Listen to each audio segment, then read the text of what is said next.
Nagsimula ang kwento sa isang madilim na dungeon na puno ng napakaraming bangkay. Doon ay nakatayo ang isang bayani na nagngangalangko at nakaharap sa isang higanteng ahas na halimaw, habang hawak ang kanyang duguan na espada at handang tapusin ang laban.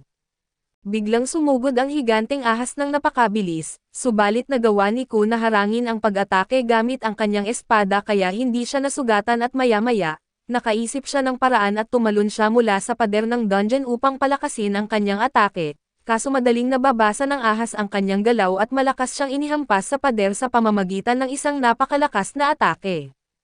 Nang napagtanto ni Ko kung gaano nakadelikado ang sitwasyon, nagpasya siyang tapusin agad ang laban at sumugod siya habang ang kanyang espada ay nababalot ng kidlat at sa kasamaang palad, nabali ang kanyang espada sa kalagitnaan ng pag-atake kaya muling nakalamang ang higanteng ahas. Habang nakabaon ang mga pangil nito sa kanyang katawan at paulit-ulit niya itong sinaksak gamit ang kanyang punyal, kaso wala ni isa sa kanyang mga pag-atake ang nagkaroon ng epekto sa halimaw. Pagkatapos ay malakas siyang inihampas ng ahas sa lupa at dahan-dahan na nilamon ang kanyang katawan habang sumisigaw siya sa matinding sakit, nang kalahati na ng kanyang katawan ang nalunok, saglit siyang tinitigan ng ahas bago ito naghanda sa huling kagat. Sa sandaling iyon ay biglang sumiklab ang matinding galit sa loob ni Ko, ipinahayag niyang hinding-hindi siya mamamatay na parang isang duwag at tinanggap niyang malapit na siyang mamatay, pero bago pa siya tuluyang mapatay ng halimaw ay biglang huminto ang oras sa kanyang paligid. Kasabay nito ay may narinig siyang kakaibang boses na hindi niya kilala, pinagtatawanan siya nito at tinawag siyang isang kaawa-awang tao at malinaw na narinig ni Ko ang boses at nagtaka kung saan ito nanggagaling. Samantala ay nagulat din ang may-ari ng boses dahil naririnig pala siya ni Ko. Ipinaliwanag ni Ko na simula pa noon ay naririnig na niya ang mga boses ng mga relic, kaya napansin niyang isa itong banal na bagay at nakiusap siya rito na patayin ang higanteng ahas at iligtas siya, ngunit natawa lamang ang mahiwagang boses at ipinapaalala na kalahati na ng kanyang katawan ang nalunok.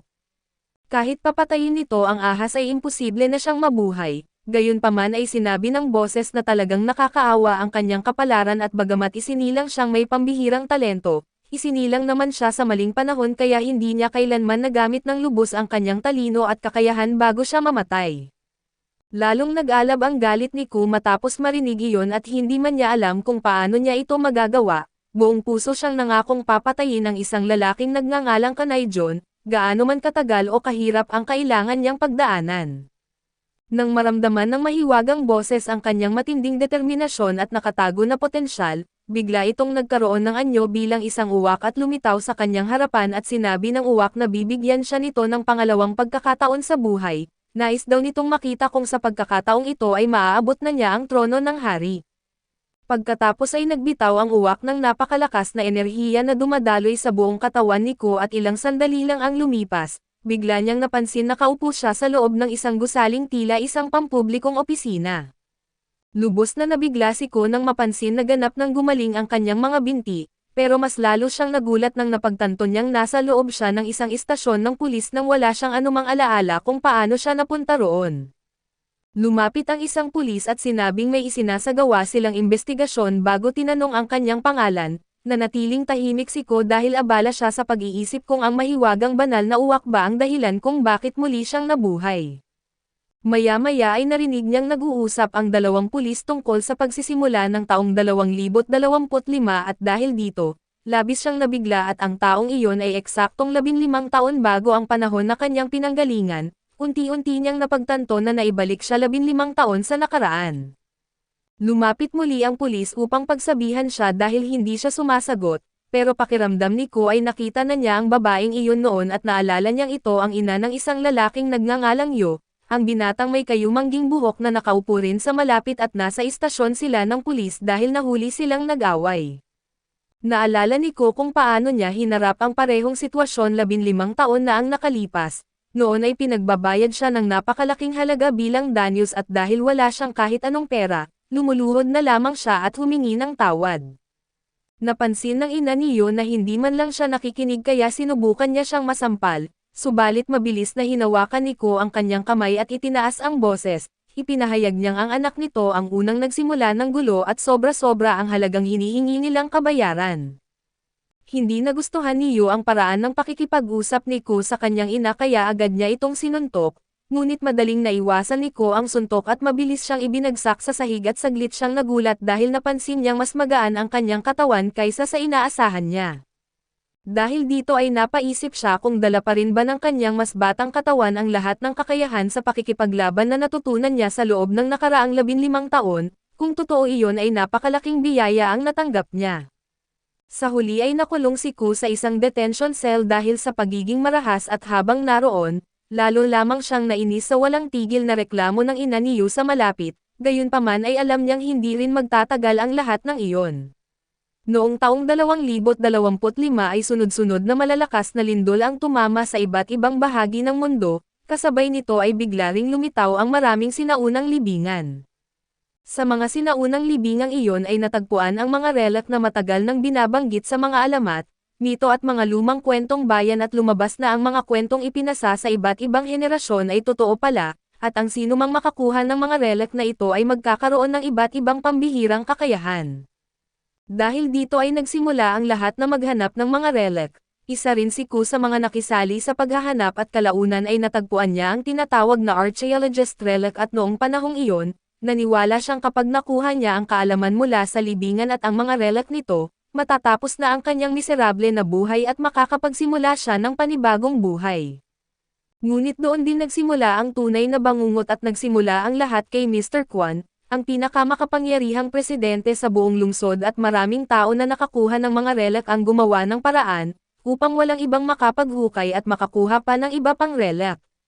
Sa kabutihang palad, kinilala ni Mr. Kwon ang likas na talento ni Ku sa paghahanap ng mga relic kaya personal niya itong kinuha bilang tauhan at mula noon, napilitan si Ku na gawin ang lahat ng maruruming utos ni Mr. Kwon at tinanggap niya ang bansag na aso ng presidente at tinitiis ang lahat ng pang-iinsaltong kaakibat nito.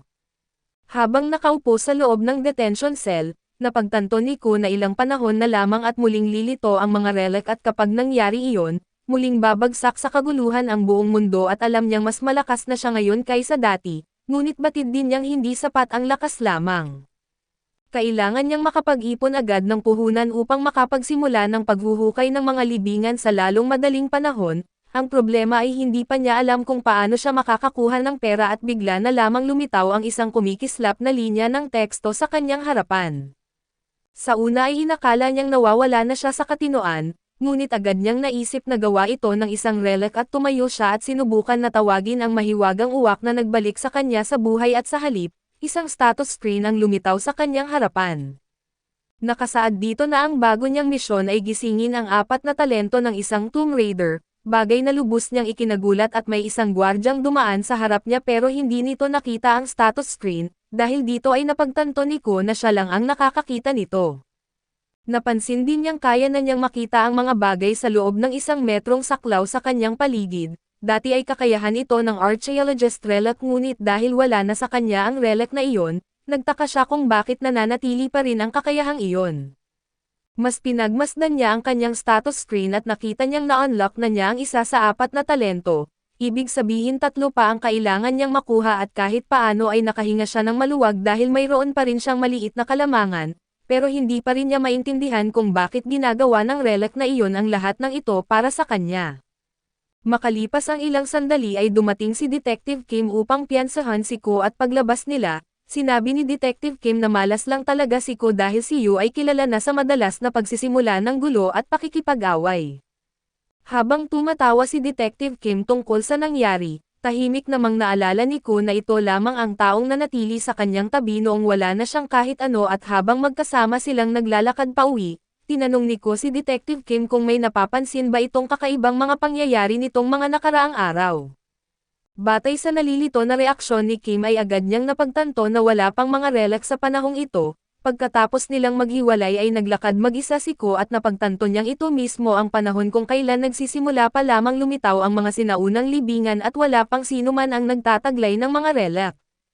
Ibig sabihin ito na ang pinakamagandang pagkakataon para maunahan niya ang lahat, binanggit niya na karamihan sa mga unang relic ay unang lumitaw sa Europa at Amerika. Gayunpaman ay iniisip pa rin niya kung paano makakakuha ng sapat na pera dahil kailangan niyang bumili ng tiket sa eroplano. Habang naglalakad siya sa isang eskinita, bigla niyang nakasalubong ang gang na pinagtatrabahuhan niya sa dati niyang buhay, napangiti siya at sinabi sa sarili na ngayon ay natagpuan na niya ang kanyang minahan ng ginto.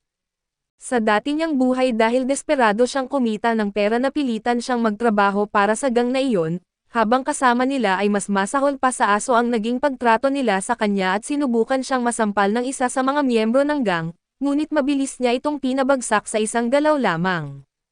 Pagkatapos ay hinarap niya ang iba pa at binanggit niyang humihinto na siya sa pagtatrabaho para sa kanila, ang kailangan na lang nilang gawin ay bayaran ang lahat ng hindi pa nila na ibibigay na sahod at kabayaran sa kanya, pero tumanggi ang gang at sabay-sabay silang sumugod kay Ko.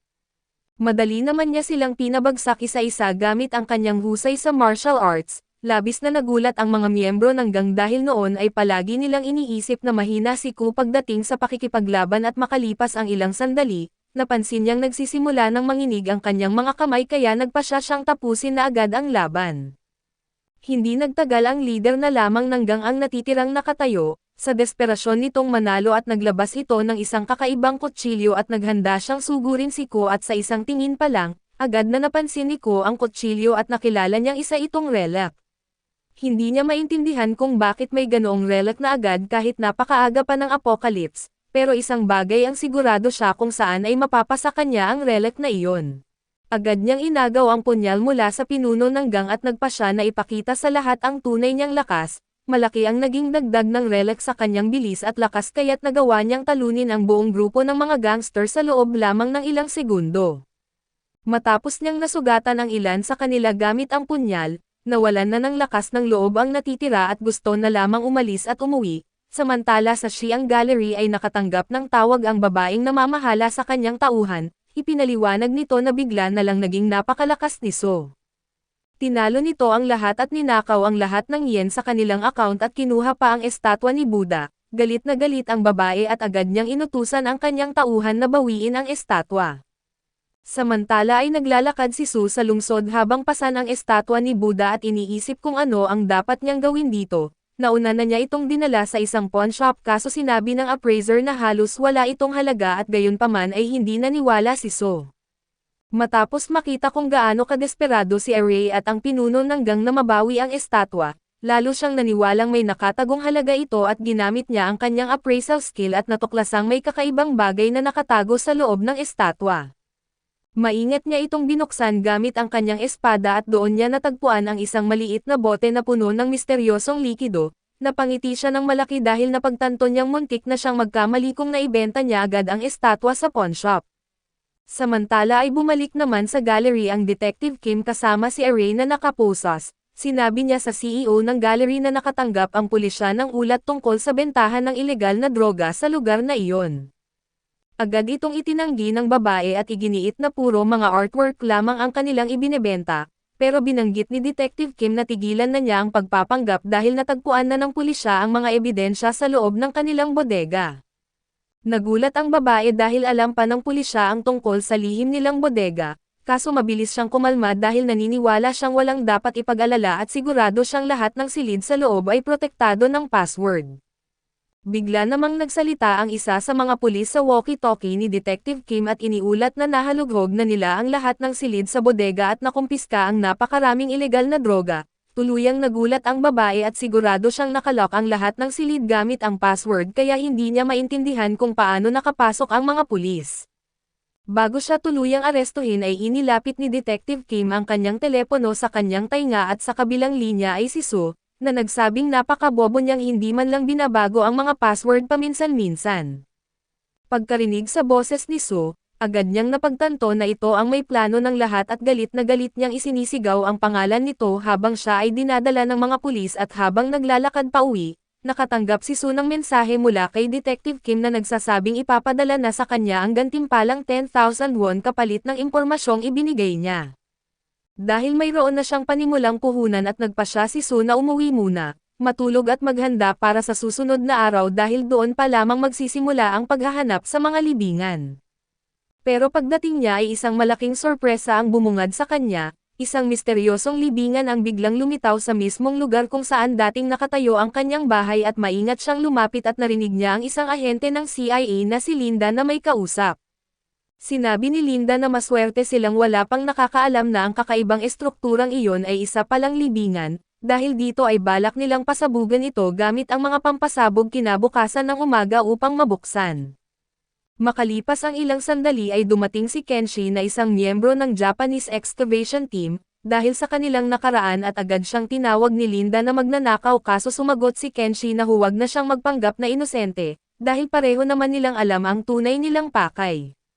Tahimik lamang na nakinig si Sue sa kanilang pag-uusap at nalaman niyang plano nilang gumamit ng mga pampasabog para piliting mabuksan ang libingan, sapat na iyon para napagtanto niyang wala pang tunay na expert na nakakaunawa kung gaano kapanganib ang mga libingan. Para kay Sue ay magandang balita iyon dahil ibig sabihin, siya ang may pinakamaraming karanasan sa lugar na iyon at biglang nagsimulang kumalat sa lupa ang mga kakaibang pulang marka. Agad niyang nakilala ang mga ito bilang tomb glyphs at ang mga sinaunang simbolong ito ay naglalaman ng mahahalagang impormasyon tungkol sa libingan. Ang sinumang marunong bumabasa nito ay madaling malalaman kung saan nakatago ang pasukan at kung saan nakalagay ang mga bitag bago pa man pumasok sa loob. Habang maingat niyang pinag-aaralan ang mga glyph at biglang nag-activate ang kanyang system, lumitaw ang isang notification na nagsasabing nakakuha siya ng linguistic skill at malaki ang naitulong ng bagong skill na ito dahil lubos nitong pinahusay ang kanyang kakayahang umunawa ng iba't ibang wika. Dahil dito ay naging madali na niyang basahin ang mga kakaibang simbolo, matapos suriin ang mga inskripsyon ng ilang sandali ay mabilis niyang natukoy ang lokasyon ng lihim na pasukan, wala siyang inaksayang oras at agad niya itong binuksan gamit ang kanyang espada.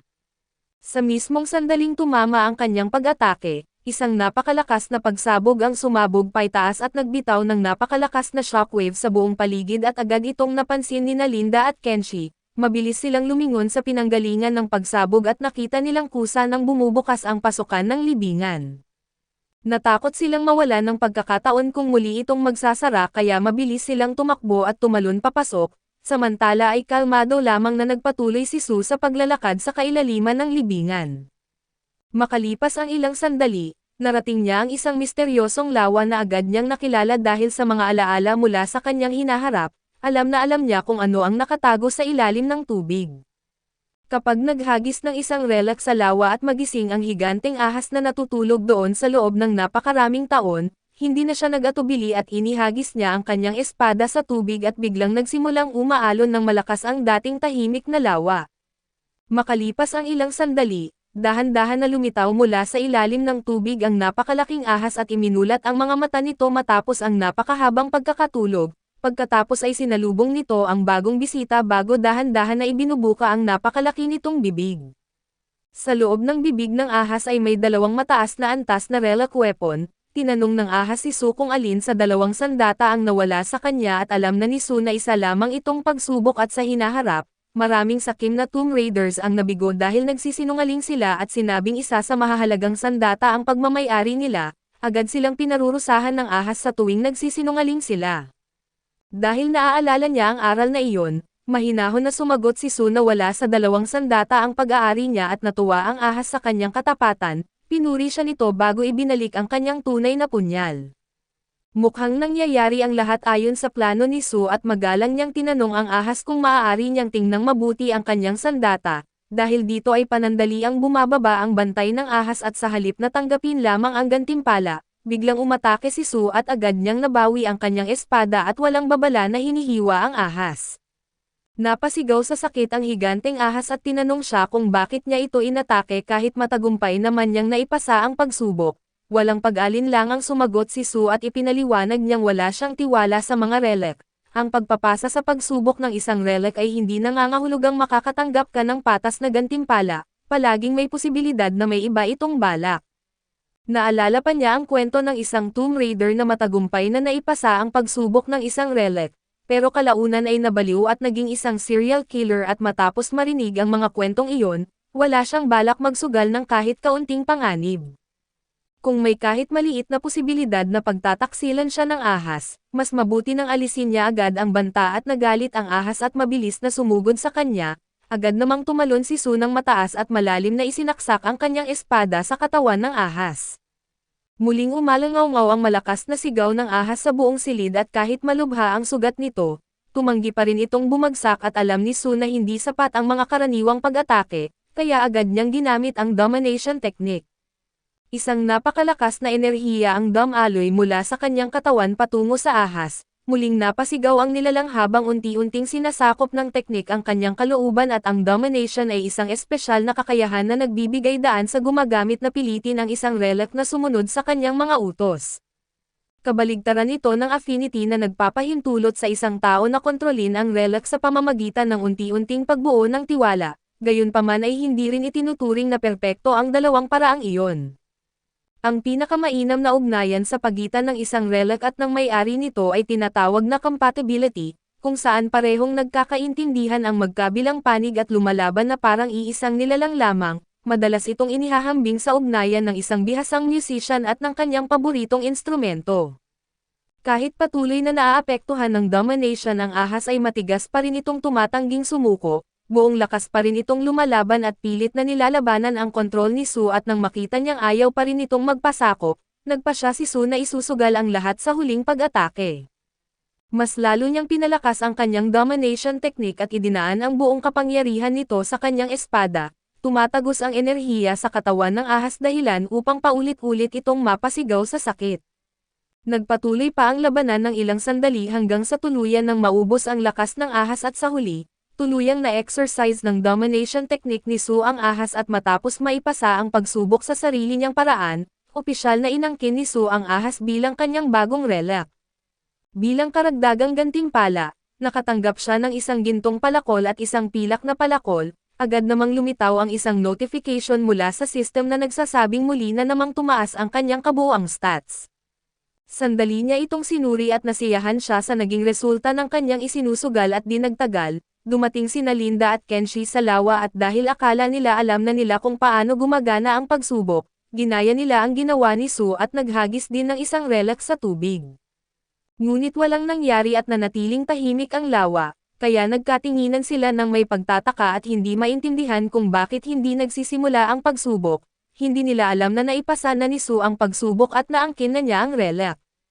Bago pa sila makapag-imbestiga, biglang nagsimulang lumindol ng malakas ang buong kuweba at lumitaw ang malalaking bitek sa mga pader habang sunod-sunod na bumabagsak ang malalaking bato mula sa kisame.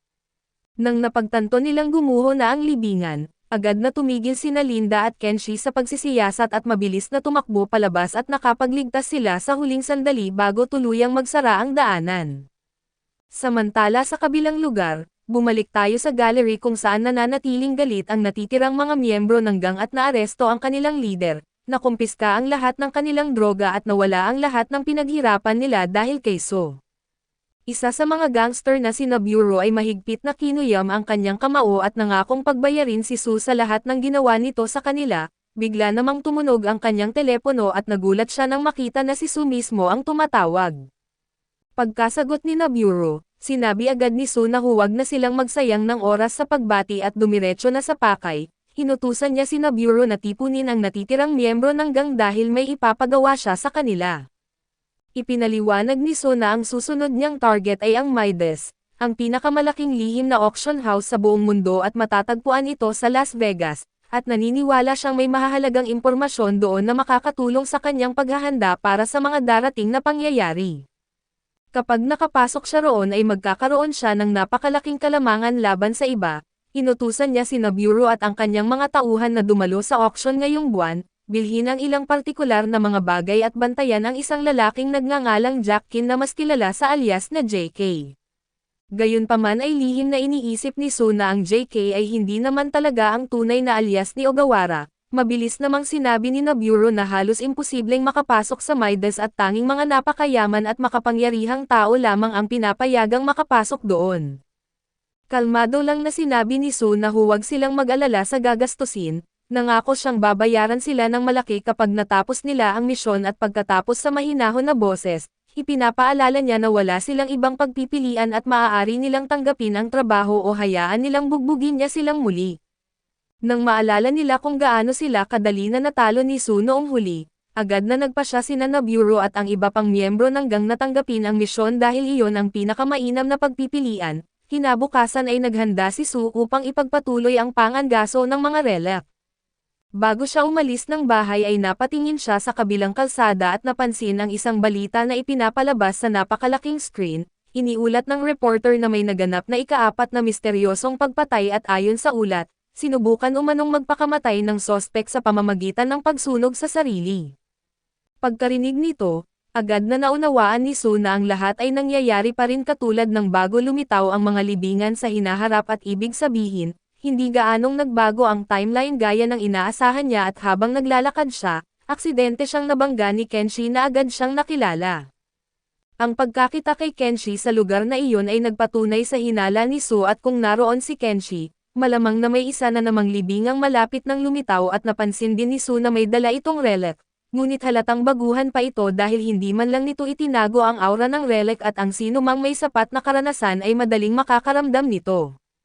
Habang galit na sinisigawan ni Kenshi si Sue dahil sa pagkakabangga ay biglang nagsimulang yumanig ang lupa. Agad na naunawaan ni Sue na may isa na namang libingan na nagpapakita at hindi na siya nagsalita pa at mabilis na tumakbo papunta sa pinagmumulan ng pagyanig, determinado na maunahan ang lahat. Kasabay nito ay tumunog ang telepono ni Kenshi at inakala niyang isa lamang itong ordinaryong tawag kaya sinagot niya ito ng walang gaanong pansin, pero isang nakakagulat na balita ang ibinigay ng kanyang kasamahan. Namataan na raw ang lalaking Koreano na may hawak ng gintong palakol at pilak na palakol, sa sandaling marinig iyon ni Kenshi ay biglang nagdugtong-dugtong ang lahat at sa wakas ay napagtanto niya na si Sue ang misteryosong lalaking tinutukoy ng hula mula pa noong simula. Ilang sandali lang ay lumitaw ang libingan at bigla ang nagsiliparan ang napakaraming sword at nakita ng lahat ang daan-daang katana na nakabaon sa lupa. Sinabi niya na nakakaramdam siya ng napakasama na aura at ipinaliwanag niyang ang libingang iyon ay pag-aari ng Muramasa. Ayon sa kanya noong panahon ng medieval Japan, ang angkan ng Muramasa ay mga bantog na panday ng espada na kilala sa paggawa ng pinakamahusay na mga katana. Ngunit sa huli lahat ng kanilang mga inapo ay namatay matapos masaksak ng sarili nilang mga espada. Dahil dito, nakilala ang Muramasa bilang isang isinumpang espada na nagpuksa sa buong angkan at dagdag pa niya, ang partikular na libingang ito ay lubhang mapanganib sa mga tao at biglang nagbabala ang sistema kay Sue na may masama na aura na pumapasok sa kanyang katawan, at nagsimulang magliyab ang kanyang balat.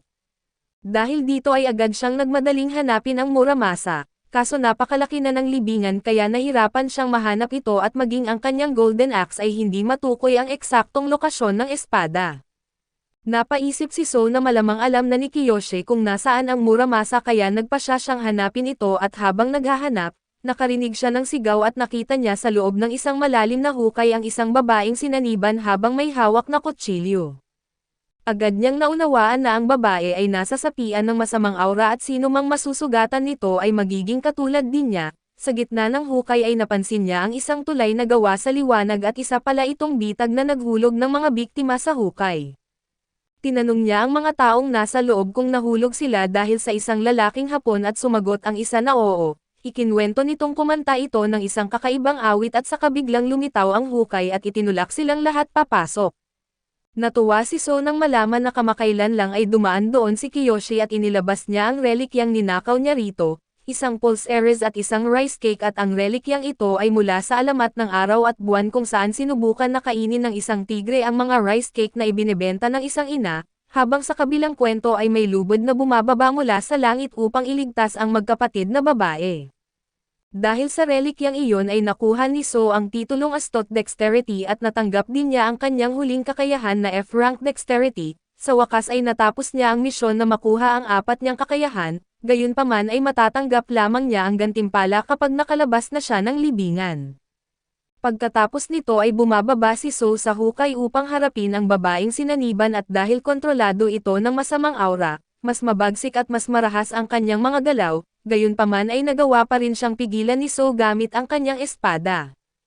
Pagkatapos ay itinali niya ang babae gamit ang lubod ng kanyang pulse Ares, dahilan upang mawala ang pagsanib ng masamang aura at matapos mailigtas ang babae, tinanong ni Sue ang ibang tao kung anong klaseng event ang nangyari. Isang lalaki ang nagsabing pumasok siya sa kuweba sa pamamagitan ng tulay sa itaas at dahil dito, nakumpirma ni Sue na tama ang binanggit ng propeta tungkol sa paraan ng pagpunta roon at maya-maya, nakiusap ang estudyante na tanggalin na ang lubod na nakatali sa kanya. Tinanggal ito ni Sue habang napapansin niyang tila napakakulit ng relikya at pagkatapos noon, hinalok niya ang lahat ng isang kasunduan at nangako siyang ilalabas niya sila sa hukay kapalit ng pagtulong nila sa paghuli sa event, dahil ito rin ang kontrabidang nag-iwan sa kanila sa lugar na iyon. Samantala, sa wakas ay natagpuan ng archaeologist ang libingan at agad siyang bumaba upang hanapin ang Muramasa, kaso kahit matagal siyang naghanap ay wala pa rin siyang makita at habang naiinis siya, biglang dumating ang galit na mga tao. Hinawakan siya ng isa at ibinagsak sa lupa, saka siya pinagtulungan at pinagsisipan ng iba at habang nakahandusay siya, nakita niyang nakatingin si So sa kanya nang may pangungot siya at tinanong niya kung si So ba ang may kagagawan ng lahat ng ito, ngunit natawa lang si So, hindi dahil sa tanong kundi dahil nabigo itong makita ang relikya.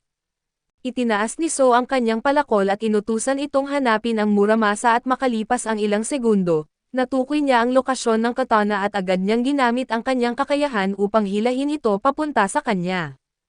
Pagkahawak pa lang niya sa Muramasa, nagsalita ang relikya at binati siya sa matagumpay na paghahanap dito at pagkatapos ay inutusan siya nitong kumuha ng dugo ng 10 tao upang maibalik ang tunay nitong anyo. Kung hindi niya ito gagawin ay ikukulong daw nito silang lahat sa loob ng libingan. Mariing tumanggi si So at hinawakan niya ang katana gamit ang dalawang kamay at ipinahayag niyang ipapakita niya rito kung ano ang tunay na kontrol, pagkatapos ay pinilit niyang pasunurin ang Muramasa at inutusan itong higupin ang lahat ng mga kopya nito. Agad na hinihigop ng Muramasa ang enerhiya ng bawat espada hanggang sa tuluyan nitong mabuo ang tunay nitong anyo. Matapos ang lahat ay ligtas na nailikas ang mga sibilyan at kabilang sa kanila ang archaeologist na balak sanang tumakas, ngunit agad siyang pinigilan ni So. Sinubukan ng archaeologist na kumbensihin si So na palayain siya kapalit ng mataas na posisyon at suporta ng TKBM, nang marinig iyon ay naunawaan na ni So ang buong katotohanan at sinipa niya ito ng tuhod sa sikmura, nagpaalam at iginiit na bahala na ito sa kapalaran nito. Pagkatapos noon ay iniutos niyang isasara ang libingan at nang tuluyang gumuho ito, naiwan si Kiyoshi na nakabaon sa ilalim ng mga guho at kinagabihan ay isang malakas na lindol at ang biglaang paglitaw ng mga misteryosong katana ang nagdulot ng alarma sa buong South Korea, dahil dito ay humingi ng paliwanag ang kanilang pamahalaan sa Japan. Samantala ay natuklasan ng gobyerno ng Japan na nagsisimula ng magising ang iba't ibang libingan. Inutusan nila ang pinuno ng excavation team na si Hiroyuki Mori na hanapin si So gamit ang relikyang Chronicle of the Future, dahil dati itong nakipag-ugnayan kay Kiyoshi. Sa kabilang banda ay napansin ni So na ang sapilitang pagpapasunod niya sa Muramasa ay nag-iwan ng malulubhang pinsala sa kanyang katawan, dahil dito ay binigyan siya ng sistema ng dalawang pagpipilian at ang Path of Domination o ang Path of Affinity, gaya ng kanyang nakasanayan ay pinili niya ang landas ng dominasyon. Akala niya ay wala siyang matatanggap na gantimpala, ngunit maya-maya ay nakakita siya ng isang kakaibang tableta sa kanyang bulsa at matapos mag-isip sandali, kinain niya ito at agad na nagsimulang gumaling ang kanyang mga sugat at na-unlock niya ang kakayahang resistance, na nagbibigay sa kanya ng kakayahang tiisin ang lason ng mga relikya. Ngunit matapos noon ay nagbabala ang sistema na may isang S-rank relic na kasalukuyang binabasa ang kanyang hinaharap. Ang relikyang iyon ay ang Chronicle of the Future na isang aklat na pinili bilang may-ari at ito si Yok Sasaki, isang dalagang nasa ilalim ng proteksyon ng pamahalaan ng Japan. Bagamat tila napakapalad ni Yok Sasaki, ang totoo ay hindi niya nauunawaan ang mga sinaunang hula na kailangan niyang basahin at doon ay nagbago ang lahat ng habang nagsasagawa siya ng isang prediksyon, nakita niyang malapit na siyang mamatay. Kasabay nito ay tahimik na dumating si So sa restaurant kung saan nagtatrabaho si Sasaki, samantala ay naghanda ang mga sundalo ng isang ambush upang patayin siya, ngunit nang makita ni Sasaki si So ng harapan, agad siyang nahulog ang loob dito. Samantala ay nakumpirma naman ni So na si Sasaki nga ang may-ari ng relikya, nang maramdaman niya ang napakalakas na aura na nagmumula rito at agad niyang hinawakan ang kanyang katana. Napansin ito ng mga sundalo sa pamamagitan ng mga surveillance camera kaya agad silang inutusang pumasok. Papasok na sana ang 3 sundalo pero bigla na lamang nagsara ang pinto at sa sandaling iyon, si Sasaki na halatang nahuhumaling na kay So ay nahihiyang nagtanong kung maaari ba siyang maging fan nito, maging si So ay natigilan sa kakaibang tanong na iyon kaso nang makita niya ang inosenteng ugali ng dalaga, nanatili lamang siyang nakatingin dito. Upang hindi sila marinig ng iba, inilabas ni Sasaki ang kanyang cellphone at nag-type ng mensahe at tinanong niya si So kung mayroon ba itong crush at napupuno ng emojis ang mensahe kaya napaisip pa si So kung sariling wika ba talaga niya ang binabasa. Pero dahil kitang-kita niyang masayang-masaya si Sasaki, pinagbigyan na rin niya ito at sinagot ang mga tanong nito. Dahil dito ay matagal silang nagkausap sa pamamagitan ng chat, samantala ang mga taong nasa labas ay humihingi na ng karagdagang utos mula sa headquarters subalit bigla na lamang sumabog ang silid, na nagdulot ng makapal na usok at sinamantala ni So ang pagkakataon upang itali ang mga sundalo. Pagkatapos noon ay ligtas niyang isinama si Sasaki upang makapag-usap silang dalawa ng private. Habang naglalakad sila sa kalsada ay ipinahayag ni Yuka na hindi siya makapaniwalang balak talaga siyang isama ng mga sundalo sa mismong battlefield. Sumang-ayon din siya na nakakainis dahil palagi siyang binabantayan saan man siya magpunta. Ngumiti lang si So at marahan na tinapik ang ulo niya at nagbiro na baka panahon ng bigyan ng problema ang mga taong iyon. Habang magkasama silang naglalakad, unti-unting napagtanto ni Yuka na hindi pala si So ang masamang tao na sinasabi ng lahat at sa lahat ng nakita niya, naniniwala siyang hindi ito kayang manakit ng inosenteng tao. Dahil akala niya ay hindi alam ni So ang tunay niyang pagkatao, naisip niyang basahin ng palihim ang kinabukasan nito subalit bigla niyang naalala na naiwan niya sa bahay ang Book of Prophecies. Pagdating nila sa isang tahimik na lugar na walang ibang tao ay biglang itinutok ni So ang espada nito sa leeg ni Yuka. Pagkatapos ay tinapakan niya at dinurog ang cellphone nito bago kalmado na sinabi na alam na niyang si Yuka ang may hawak ng Book of Prophecies, dahil dito ay labis na natakot si Yuka at doon niya napagtanto na alam na pala ni So ang tunay niyang pagkatao mula pa sa simula. Makalipas ang ilang sandali ay umupo silang dalawa sa isang malapit na bar, inilapag ni So ang isang kwaderno sa mesa at inutusan si Yuka na isulat ang bawat hula na makikita niya sa Book of Prophecies. Sinubukan ni Yuka na ipaliwanag na hindi niya iyon magagawa dahil naiwan ang libro sa bahay. Kaso agad iyon na binaliwala ni So at iginiit niyang hawakan lang nito ang tato sa kanyang katawan at banggitin ang salitang Book of Prophecies, at kusa ng lilitao ang relic at ginawa ni Yuka ang utos ni So at laking gulat niya nang biglang lumitaw sa harapan niya ang Book of Prophecies. Pagkatapos nito ay inutusan siya ni So na simulan na isulat ang lahat ng hula na makikita niya. Binalaan pa niya itong huwag laktawan kahit isa dahil maaaring maging mahalaga ang alinman sa mga iyon. Matagal na nagsulat si Yuka hanggang sa mapuno niya ang maraming pahina ng kwaderno. Maya-maya ay ibinaba niya ang ballpen at ipinahayag na hindi na niya kaya dahil sobrang sakit na ng kanyang kamay. Inalok pa niya si So na ibigay na lang ang Book of Prophecies kapalit ng kanyang kalayaan subalit agad itong tinanggihan ni So. Ipinaliwanag niyang kung ganoon lang kadali na kunin ang libro ay matagal na niya sana itong ginawa.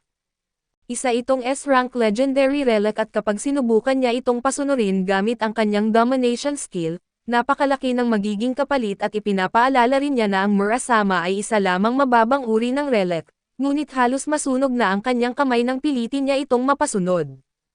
Kung gagamitin niya ang domination sa isang S-rank relic tulad ng Book of Prophecies, siguradong sapat ang magiging epekto para mapatay siya agad makalipas ang ilang sandali. Tumayo si So at hinugot ang kanyang espada. Agad namang inakala ni Yuka na papatayin na siya kaya desperado niyang sinubukan na kumbansihin ito na buhayin siya. Ipinaliwanag niyang makakatulong siya sa paggamit ng Book of Prophecies at mas magiging kapaki-pakinabang siya kung mananatili siyang buhay. Ngunit binanggit ni So na mali ang pagkaunawa niya at wala nang sinabi pa si So at agad niyang iwinasiwas ang espada. Dahilan upang tuluyang masira ang Book of Prophecies at lumikha ng maliit na pagsabog, nang tuluyang masira ang relic ay nawalan ng malay si Yuka at bumagsak sa sahig. Mahinang ipinahayag ni So na ginagawa niya ang lahat ng iyon para sa ikabubuti ni Yuka, kasabay nito ay lumiwanag ang system at ipinaalam na nakatanggap siya ng napakaraming bonus points at bago pa niya iyon mapag-isipan, biglang sumugod sa gusali ang isang grupo ng mga sundalo na naghahanap sa Book of Prophecies. Subalit kalmado na sinabi ni So na huli na sila, itinuro lamang niya ang mga pira-pirasong labi ng relic bilang patunay na tuluyan na itong nawasak at agad na nagalit ang mga sundalo at naghanda silang putukan si So, pero walang pag-alinlangang naghagis si So ng isang jelly relic sa kamay ni Mori. Agad na naglabas ang relic ng amoy ng paboritong pagkain ng bawat tao at nang malanghap ito ng mga sundalo. Para silang na-hypnotize at isa-isa nilang naamoy ang kanilang paboritong pagkain at ilang sandali lang ay nagsimula silang mag-agawan sa isang imahinaryong mangkok ng rice cakes. Habang abala silang lahat ay tahimik na tumakas si So at nang tuluyan ng mahimasmasan ang mga sundalo, nakasakay na siya sa eroplanong papuntang Las Vegas at habang nasa biyahe, naalala ni So ang pangyayaring tinatawag na The Great Zombification. Noong unang panahon ay nilamon ng isang napakalaking libingan ang buong mundo. ang pangyayaring iyon ang naging dahilan kung bakit kumalat ang mga relic sa buong mundo at naalala rin niya ang alamat tungkol sa Underground Garden of Greed, at naniniwala siyang iyon ang tinutukoy ng hula tungkol sa Midas auction na gaganapin sa Las Vegas. Pagdating sa Las Vegas ay nakipagkita si So sa kanyang kasamahan, magkasama nilang sinuri ang listahan ng mga inaasahang dadalo sa auction at ang taong matagal nang hinahanap ni So ay isang lalaking nagngangalang Taon, at halos sigurado siyang dadalo ito sa naturang auction. Pagkatapos nito ay tiningnan ni So ang listahan ng mga relic na isusubasta, pero nagtaka siya nang makitang wala ni isang God rank relic sa listahan at nalito siya dahil malinaw na ipinahiwatig ng hula na may lalabas na mas mahalagang relic kaysa roon. Gayunpaman ay nagpasya pa rin si So na sumali sa auction at mabilis namang ipinapaalala ng kanyang kasamahan na nagsisimula sa 1 bilyon ang bidding, at malinaw na wala silang ganoong kalaking pera kaso ipinahayag ni So na alam na niya iyon. Ipinapaalala lang niya kay Noro na nasa Las Vegas sila at para sa kanya, marami pang paraan para kumita ng malaking halaga bago magsimula ang auction at kasabay nito, isang misteryosong negosyante ang nakatanggap ng tawag na nagsasabing mag-isang winasak ni So ang Book of Prophecies. Tinanong ng taong nasa kabila na linya kung dapat ba nilang tugisin at patayin si So dahil sa ginawa nito, pero agad iyong tinanggihan ng negosyante at sa halip na patayin si So ay gusto niya itong kuning kakampi, naniniwala siyang magiging napakahalagang alyado si So kung mapapasama nila ito sa kanilang panig. Samantala ay nakapasok na si So sa isa sa mga kasino sa Las Vegas, hindi nagtagal ay nakalikom si So ng napakalaking grupo ng mga tao matapos siyang sunod-sunod na manalo ng jackpot at dahil sa hindi nakakapaniwalang sunod-sunod niyang panalo, mabilis siyang napansin ng mga empleyado ng kasino at nagsimula silang maghinala na baka nandaraya siya. Dahil dito ay pinigilan nila si So at masusing siniyasat ang lahat ng kanyang gamit upang maghanap ng anumang nakakahinala, kaso ang tanging kakaibang bagay na nakita nila ay isang ordinaryong keychain at ang hindi nila alam, ang keychain na iyon ay ang golden axe ni So na nag-anyong keychain. Palihim niya itong ginagamit upang buhayin ang kakayahan nitong magdala ng kayamanan, kaya tuloy-tuloy siyang nananalo ng jackpot nang hindi agad na paghihinalaan at makalipas ang ilang sandali, dumating sa kasino ang misteryosong negosyanteng nakita kanina. Nang makita siya ni So ay agad niya itong nakilala bilang si Takuya. Alam ni So na kung personal nang dumating ang isang taong tulad ni Takuya ay siguradong may mahalagang mangyayari at di nagtagal, namataan din ni So ang dati niyang amo na si Taon. Nang magtagpo ang kanilang mga mata, biglang naging seryoso ang ekspresyon ni So habang nakatitig dito kaso dumaan lamang si Taon na parang walang nangyari dahil hindi pa sila opisyal na magkakilala sa panahong iyon, napangiti si So sa sarili at sigurado siyang bago matapos ang gabing iyon ay makukuha niya ang lahat ng mahahalagang relic na sulit ang halaga. Subalit biglang sinabi ni Noro na malakas na nanginginig ang bag na dala niya, agad itong binuksan ni So at nakita niyang matinding nanginginig ang silver axe at agad niyang naunawaan ang nangyayari. Ang silver axe ay nanginginig lamang kapag may mga kalaban na malapit na nagtatangkang agawin ang kayamanan ng isang tao. Ibig sabihin ay may mga mapanganib na tao sa paligid na tina-target na siya, mabilis na sinuri ni So ang buong kasino upang malaman kung saan nanggagaling ang banta kaso napansin niyang ang mga tao sa loob ng kasino ay bigla na lamang nagkakagulo dahil sa magkakaibang dahilan, dahil dito ay nagtaka siya kung ano talaga ang nangyayari. Maya-maya, isang napakagandang babaeng blonde ang pumasok sa kasino at pagkakita pa lamang ni So rito ay agad niya itong nakilala bilang si Irene at ito ang anak ng pamilya Hilton at sa dati niyang buhay, si Irene ay isa sa iilang tao na nagtataglay ng napaka-nakakatakot na kapangyarihan. Kilala siya bilang Queen of Bankruptcy dahil ang sinumang lumalapit sa kanya ay palaging dinadatnan ng matinding kamalasan, nang maalala iyon ni So ay alam niyang ang pinakamatalinong gawin ay ang lumayo rito hanggat maaari. Agad siyang tumalikod at sinubukan na umalis, kaso napansin agad siya ni Irene at nagsimulang maglakad papunta sa kanya at binilisan ni So ang kanyang paglalakad, umaasang makakalabas siya bago pa siya maaabutan nito.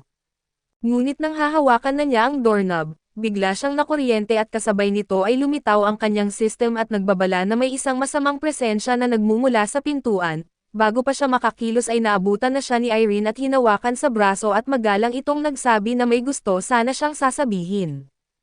Sa mismong sandaling nahawakan siya ni Irene, nakita ni So na mabilis na bumababa ang kanyang mga stats dahil sa matinding malas na dala nito at agad niyang inalis ang kamay ni Irene at tinanong kung ano ang kailangan nito.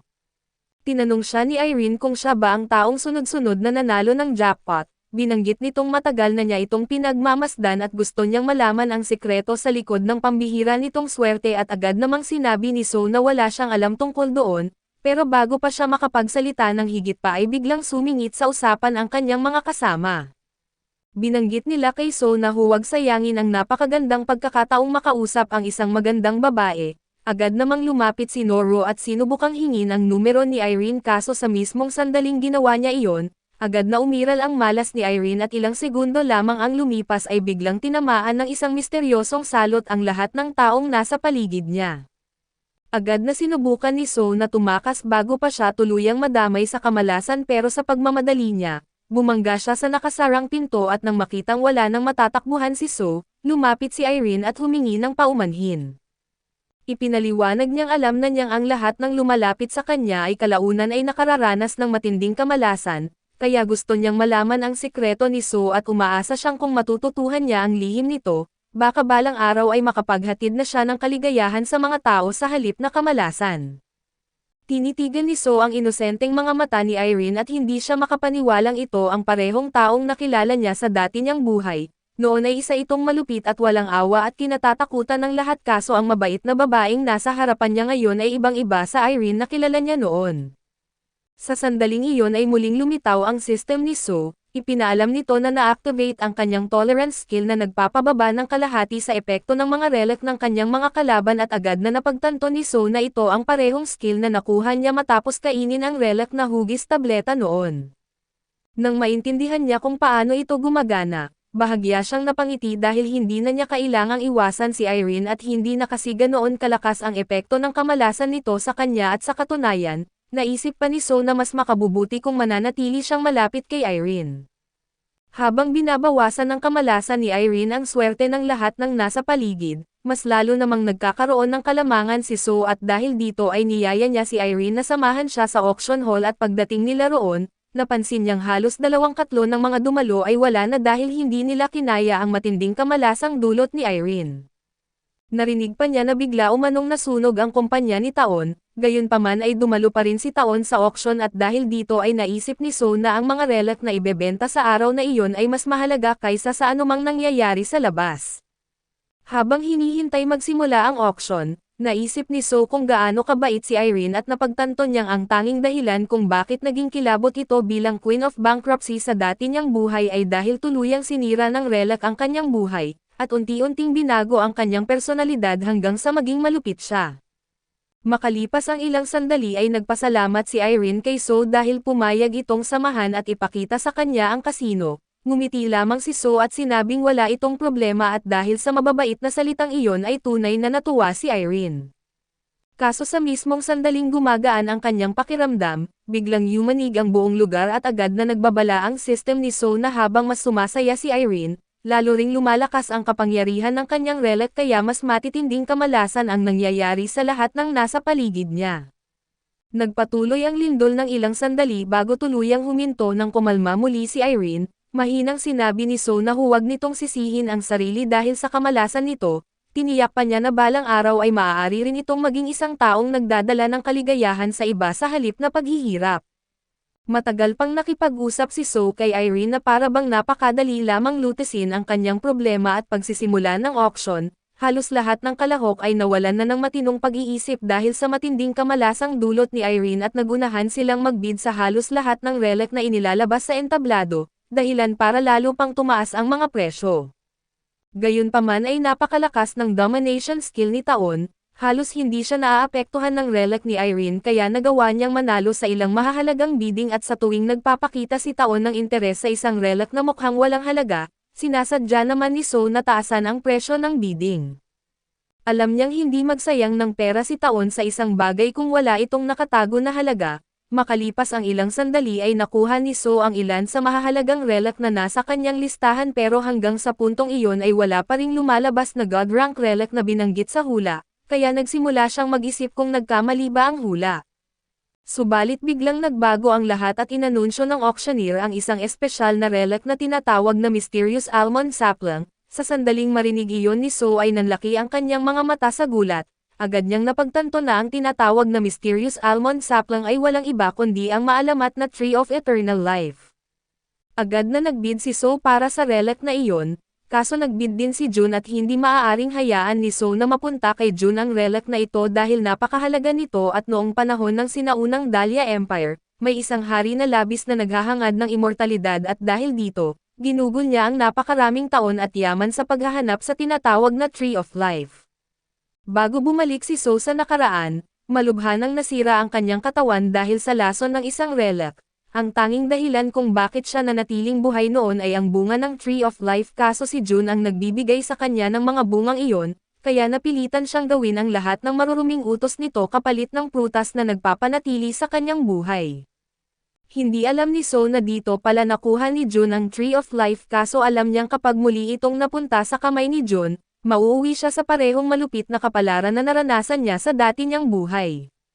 Nagulat ang announcer sa sobrang sigla ni So at June sa pagbibid, sa pagkakaalam niya ang tanging epekto lamang ng punong iyon ay bilang isang aphrodisiac o pampalakas ng pagnanasa, maging si Irene ay nagulat din dahil hindi niya inaasahang magiging ganoon kasabik si So sa isang bagay na tulad nito.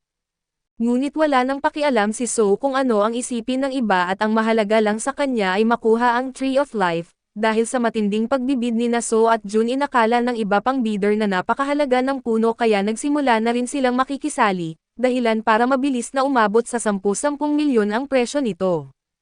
Hindi inaasahan ni So na aabot sa ganito ang sitwasyon at wala na siyang sapat na pera para magpatuloy sa pagbibid, kaso may lihim pa siyang alas at lumapit siya kay Irene at humingi ng maliit na pabor at makalipas ang ilang sandali, nang ibebenta na sana ang puno kay June biglang nagbid si Irene ng 100 million.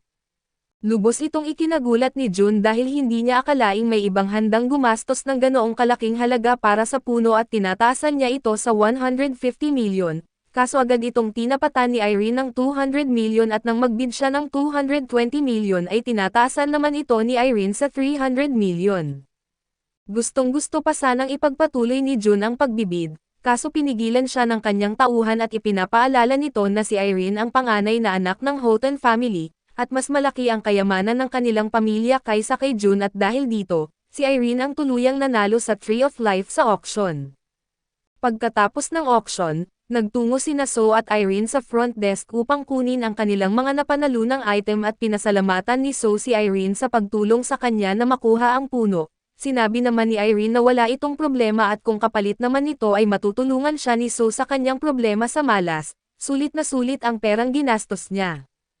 Pagkatapos ay tinanong niya si So kung paano nito balak pagandahin ang kanyang swerte, akala niya ay bibigyan siya nito ng agimat o anumang pampaswerte, kaso binanggit ni So na kabaligtaran ang mangyayari at si Irene mismo ang kailangang magbigay sa kanya ng isang bagay. Ipinaliwanag niya na kapag ibinigay ni Irene ang kakaibang bagay na kamakailan lang nitong nakuha, mawawala ang lahat ng malas nito kaso nagulat si Irene dahil wala naman siyang matandaang may napulot o nakuha siyang kakaibang bagay.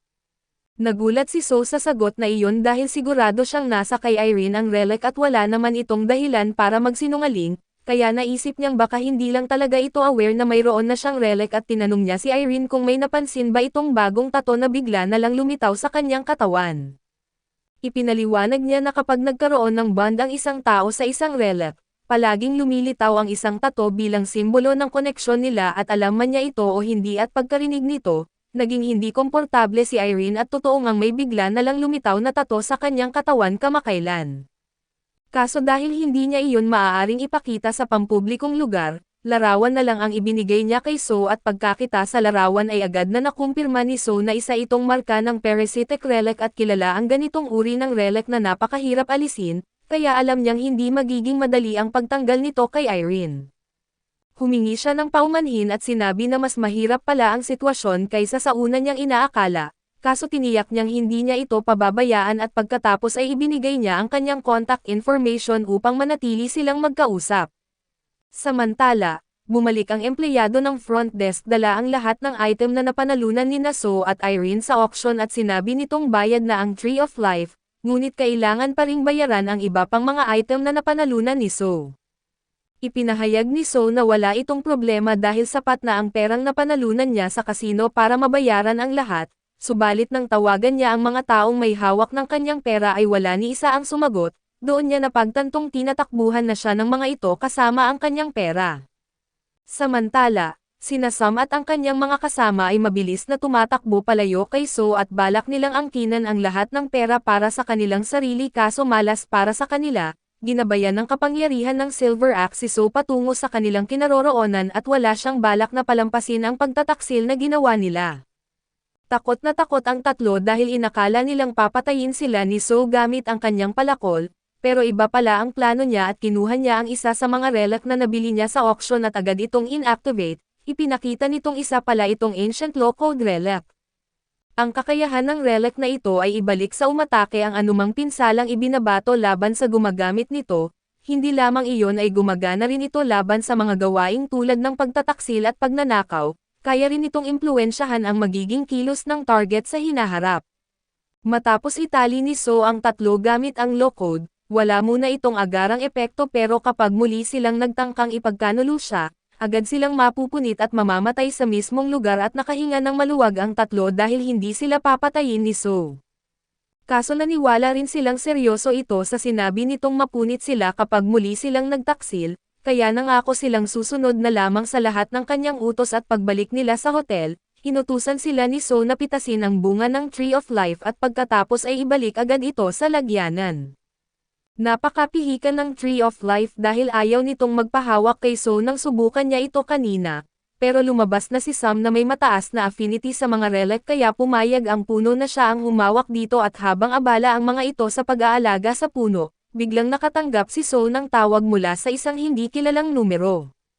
Agad niyang nakilala na si June ang tumatawag, alam niyang ang dahilan nito ay dahil nagsimula na itong mag-imbestiga tungkol sa kanya matapos niyang maagaw ang Tree of Life sa auction. Sinagot niya ang tawag at agad siyang inimbitahan ni June sa isang hapunan upang pag-usapan ang tungkol sa puno. Kaso diretsahang iginiit ni So na wala silang dapat pag-usapan dahil hindi niya ibibigay ang Tree of Life at pagkatapos sabihin iyon, agad niyang pinutol ang tawag at nainis si June dahil hindi siya makapaniwalang may tao na nang ahas na babastusin siya sa ganoong paraan. Pero nagsalita ang isa sa kanyang mga tauhan at sinabing siya na ang bahala. Sigurado raw siyang mababawi niya ang Tree of Life mula kay So at total ang akala niya ay isa lamang ordinaryong sibilyan si So, kaya kung pahihiraman siya ni June ng ilan sa mga relic ng kanilang kumpanya ay madali lang niyang matatapos ang misyon. Pagkalipas ng ilang araw, mag-isang nakaupo si So sa isang bar at kanina pa siya binalaan ng Silver Axe na may paparating na kalaban, pero nagulat siya dahil ang tagal bago tuluyang kumilos ang mga ito. Biglang may lumapit sa likuran ni So at si Ido pala iyon na ipinadala ni June para kunin ang Tree of Life. Sinubukan ni Ido na kausapin si So kaso sinasadya siyang ededma ni So para inisin siya at hindi nga nagtagal ay nainis si Ido dahil sa kawalan ng respeto. Sinigawan niya si So pero nagkunwari itong hindi siya nakita at siniko pa siya sa tiyan. Alam ni So na kahit magpanggap si Ido na isang kalmado at mahusay na tao, sa kaibuturan nito ay isa lamang siyang insecure na talunan kaya lalo niya itong inasar sa pagtawag dito na aso ni June, dahil doon ay tuluyan nang nawalan ng kontrol si Ido. Maya-maya ay nakatanggap si So ng notification na pansamantalang bumababa ang dominance ni Ido, dahil kinakailangan ang mataas na dominance para magamit ang mga high-grade relic, halos wala nang silbi ang relic na dala nito. Sa sobrang galit ay inilabas ni Ido ang isang bote ng buhangin at sinubukan na gamitin ito laban kay So, kaso labis siyang nagulat nang walang nangyari at di niya maintindihan kung bakit hindi gumagana ang relic. Agad siyang pinatumba ni So at ipinaliwanag na hindi niya magagamit ang relic dahil masyado nang mababa ang kanyang dominance, lalong nagulat si Ido nang malaman na marami ring alam si So tungkol sa mga relic, galit na galit itong nagbanta na pagbabayaran ni So ang ginawa sa kanya. Pero hindi iyon pinansin ni So dahil mas interesado siyang angkinan ang bote ng buhangin, humanga ang relic sa napakataas na dominance ni So kaya sinabi nito na malaya na niya itong magagamit anumang oras, ngayong kinilala na siya ng relic bilang tunay nitong master ay agad itong ginamit ni So kay Ido. Sa isang iglap, naging parang zombie si Ido at naiwan na lamang itong gumagapang habang namimilipit sa sakit. Sigurado si So na hindi titigil si June sa paghabol sa kanya pagkatapos ng pangyayaring ito pero kahit papaano, alam niyang mapapabagal nito ang mga susunod na galaw ni June. Pagkalipas ng ilang araw, ipinatawag si Jun sa presinto upang sunduin si Ido matapos itong maaresto dahil ilang oras itong nagpakalat sa bar na parang isang zombie. Hindi makapaniwala si Jun na nabigo si Ido na mabawi ang Tree of Life mula kay So, subalit bago ang lahat, inutusan niya ang iba pa niyang tauhan na kunin ang sandglass mula kay Ido dahil napakahalaga ng relic na iyon. Kaso sinabi ng kanyang mga tauhan na nang maaresto si Ido, wala na sa kanya ang sandglass kaya sigurado silang si So ang kumuha nito at pagkarinig ni Jun nito, lalo siyang nagngit-ngit sa galit at agad niyang inutusan ang kanyang mga tauhan na tawagan ang isang lalaking nagngangalang Nomi, dahil kailangan na nilang baguhin ang kanilang plano kung gusto nilang mapabagsak si So. Samantala ay nakabalik na si So sa kanilang lugar at tuwang-tuwa siya sa naging resulta ng kanyang biyahe dahil napakarami niyang nakuha na mahahalagang relic. Kaso bago pa man siya makauwi ay hinarang siya ng legal representative ni Jun na si Masako. Hindi na ito ikinagulat ni So dahil inaasahan niyang darating din ang araw na haharap sa kanya si Masako. Binanggit nitong may gusto siyang pag-usapan kaya pumayag muna si So na pakinggan ito at umupo sila sa isang kafe sa loob ng airport. Inilabas ni Masako ang isang kontrata at ipinaliwanag na kinilala ni Jun ang talento ni So, dahil dito ay handa siyang alukan ng trabaho kapalit ng 100 million na signing bonus at napakataas na buwanang sahod na kung papayag siyang magtrabaho para sa kanya. 2 segundo lang pinag-isipan ni So ang alok bago niya ito tuluyang tanggihan at wala na siyang balak na magtrabaho muli para kay Jun kahit kailan. Sinabihan siya ni Masako na pag-isipan itong mabuti at kapag tinanggihan niya ang alok, maaaring si Jun na mismo ang sumunod sa kanya o sa mga taong mahalaga sa kanya. Malinaw na isa itong banta kaso hindi man lang natakot si So, sa halip ay sinabi niyang ipapakita niya rito kung ano ang tunay na banta habang inilalabas ang sandglass at napatawa si Masako at inakalang nagbabluff lang si So, sigurado siyang hindi ito gagamit ng relic sa loob ng isang mataong restaurant. Subalit kailanman ay hindi naman itinago ni So sa publiko ang tungkol sa mga relic, kaya wala siyang pakialam kung maraming tao ang nakakakita at nang napagtanto ni Masako na seryoso talaga siya, agad itong tumayo sa takot at inilabas din ang sarili nitong relic upang patumbahin si So. Kaso mabilis na inactivate ni So ang low-code relic na siyang nagbalik ng pag-atake pabalik kay Masako at matapos itong bumagsak, ginamit naman ni So ang sandglass upang tuluyan itong mawalan ng kakayahang lumaban. Hindi nagtagal ay dumating ang mga pulis matapos makatanggap ng ulat tungkol sa isang babaeng nagwawala at kumikilos na parang zombie sa loob ng airport. Pagdating ng balitang iyon kay Jun at lalo pa itong nagalit at dahil nabigo rin si Masako, napagdesisyonan niyang siya na mismo ang kikilos. Samantala abala si So sa pag-inspeksyon sa mga relic na nakuha niya mula kay Masako at bigla naman niyang narinig ang tinig ng crow relic sa kanyang isipan. Iginiit nitong kailangan niyang umalis agad dahil may napakapanganib na nilalang napapalapit. Kaso wala nang balak si So na sumunod sa crow relic lalo na't matagal itong nanahimik at hindi nagpakita mula nang bumalik siya sa nakaraan. Binalaan siya ng crow relic na pagsisisihan niya ito kapag hindi siya umalis kaagad at sa kabila ng babala, ipinagpatuloy pa rin ni So ang pakikipagtalo rito upang malaman kung ano talaga ang pakay nito. Kaso sa mismong sandaling iyon, biglang lumitaw si Jun sa likuran ni So at kaagad nitong inactivate ang isa sa kanyang mga relic laban sa mga tauhan ni So dahilan upang dumanas ang mga ito ng matinding sakit. Ginawa niya iyon upang ipakita kung gaano kalaki ang kapangyarihang hawak niya.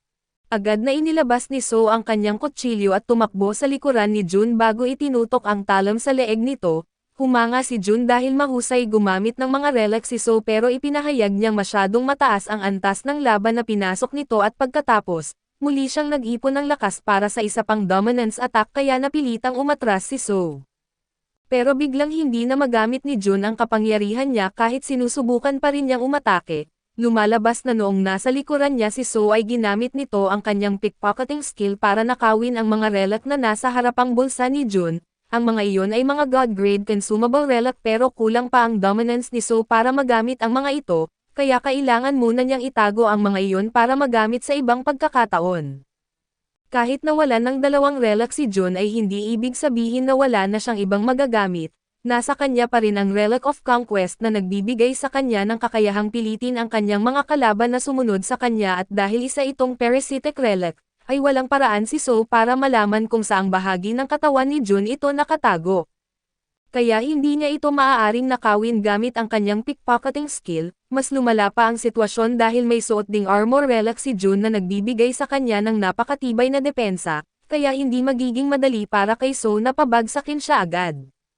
Binalaan ni So si Jun na kapag gumamit siya ngayon ng napakalakas na relic, malalaman ng lahat ang tungkol sa mga relic at hindi iyon magiging maganda para sa kanya at inamin naman ni Jun na ayaw niyang malaman ng mga tao ang tungkol sa mga relic, kaya malamang na marami siyang kailangang gawin para pagtakpan ang mangyayari rito. Pero para kay Jun ay mas mabuti na iyon kaysa hayaan ang isang nakakainis na tulad ni So na mahadlangan siya, kaya ginamit niya ang Relic of Conquest laban kina So at sa mga kasama nito dahilan para mapaluhod silang lahat. Sa gitna ng nangyayari, biglang nagpakita ang uwak na nasa loob ni So at tinawag na hangal si Jun dahil gumamit ito ng napakalakas na relic sa ganitong lugar. Binalaan niya si Jun na tumigil agad bago niya magising ang Jackal at Dog relics. Pero nang marinig ni Jun ang salitang relics ay lalo lamang siyang natuwa at hindi pinansin ang babala ng uwak. Iginiit niyang kukunin niya ang lahat ng relic na narito pagkatapos niyang harapin si So at dahil masyadong mayabang si Jun para makinig sa kanyang babala, bumalik na lamang ang uwak sa loob ng katawan ni So para hindi na niya kailangang harapin ang susunod na mangyayari. Patuloy na ginamit ni Jun ang Relic of Conquest laban kay So, pero biglang nagsimulang yumanig ang lupa at nagulat si Jun dahil wala siyang ideya kung ano ang nangyayari, dahil tumigil siya sa paggamit ng kanyang relic at nakatayo muli sina So at ang kanyang mga kasama. Pero nang akala nilang pagkakataon na nila iyon para makatakas, biglang nakatanggap si So ng notification na nagsasabing may ilang sinaunang Egyptian pathogens na sinusubukang pumasok sa kanyang katawan, habang isang hindi kilalang puwersa ang dumidiin sa kanya. Makalipas ang ilang sandali, isang napakalaking mundo ng Egyptian tomb ang nagsimulang lumitaw sa paligid nila. Naalala ni So ang isa sa mga hula na nababasa niya noon tungkol sa paparating na isang malaking sakuna at di niya inaasahang mangyayari iyon ng ganito kaaga. Pero dahil sa nangyayari ngayon at wala nang duda si So at nagsimula na ang Great Tombification. Tinanong ni Sun si So kung ano ang nangyayari at sa madaling salita, sinabi ni So na malaking problema ang kinasasadlakan nila dahil si Jun ang naging dahilan para magsimula ang isa sa pinakamalalaking sakuna na may kinalaman sa mga tomb sa buong mundo. Sa mga oras na iyon ay malamang na napakaraming tomb na rin ang lumilitaw sa iba't ibang bahagi ng mundo katulad ng nasa harapan nila. Pero bago pa makapagsalita ng higit si So, biglang umalangaw-ngaw ang nakakabinging sigaw mula sa relic na si Set at ang Egyptian God of Deserts, Darkness and Destruction at hindi nagtagal ay lumitaw rin sina Anubis at Osiris, kung saan si Osiris ay nasa anyo ng isang nagsasalitang kwintas at namangha si So dahil tatlong God-grade relic ang magkakasama sa iisang lugar.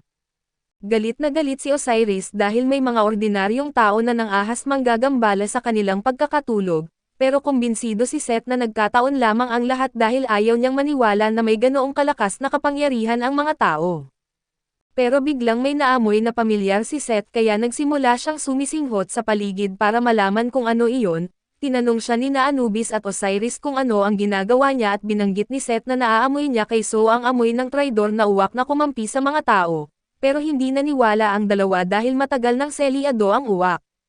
Gayunpaman, plano pa rin ni Set na patayin ang mga tao na nanggagambala sa kanya at nang marinig iyon ni So, agad niyang inilabas ang Lost Stone at ginamit ito para may pagtanggol ang kanyang sarili.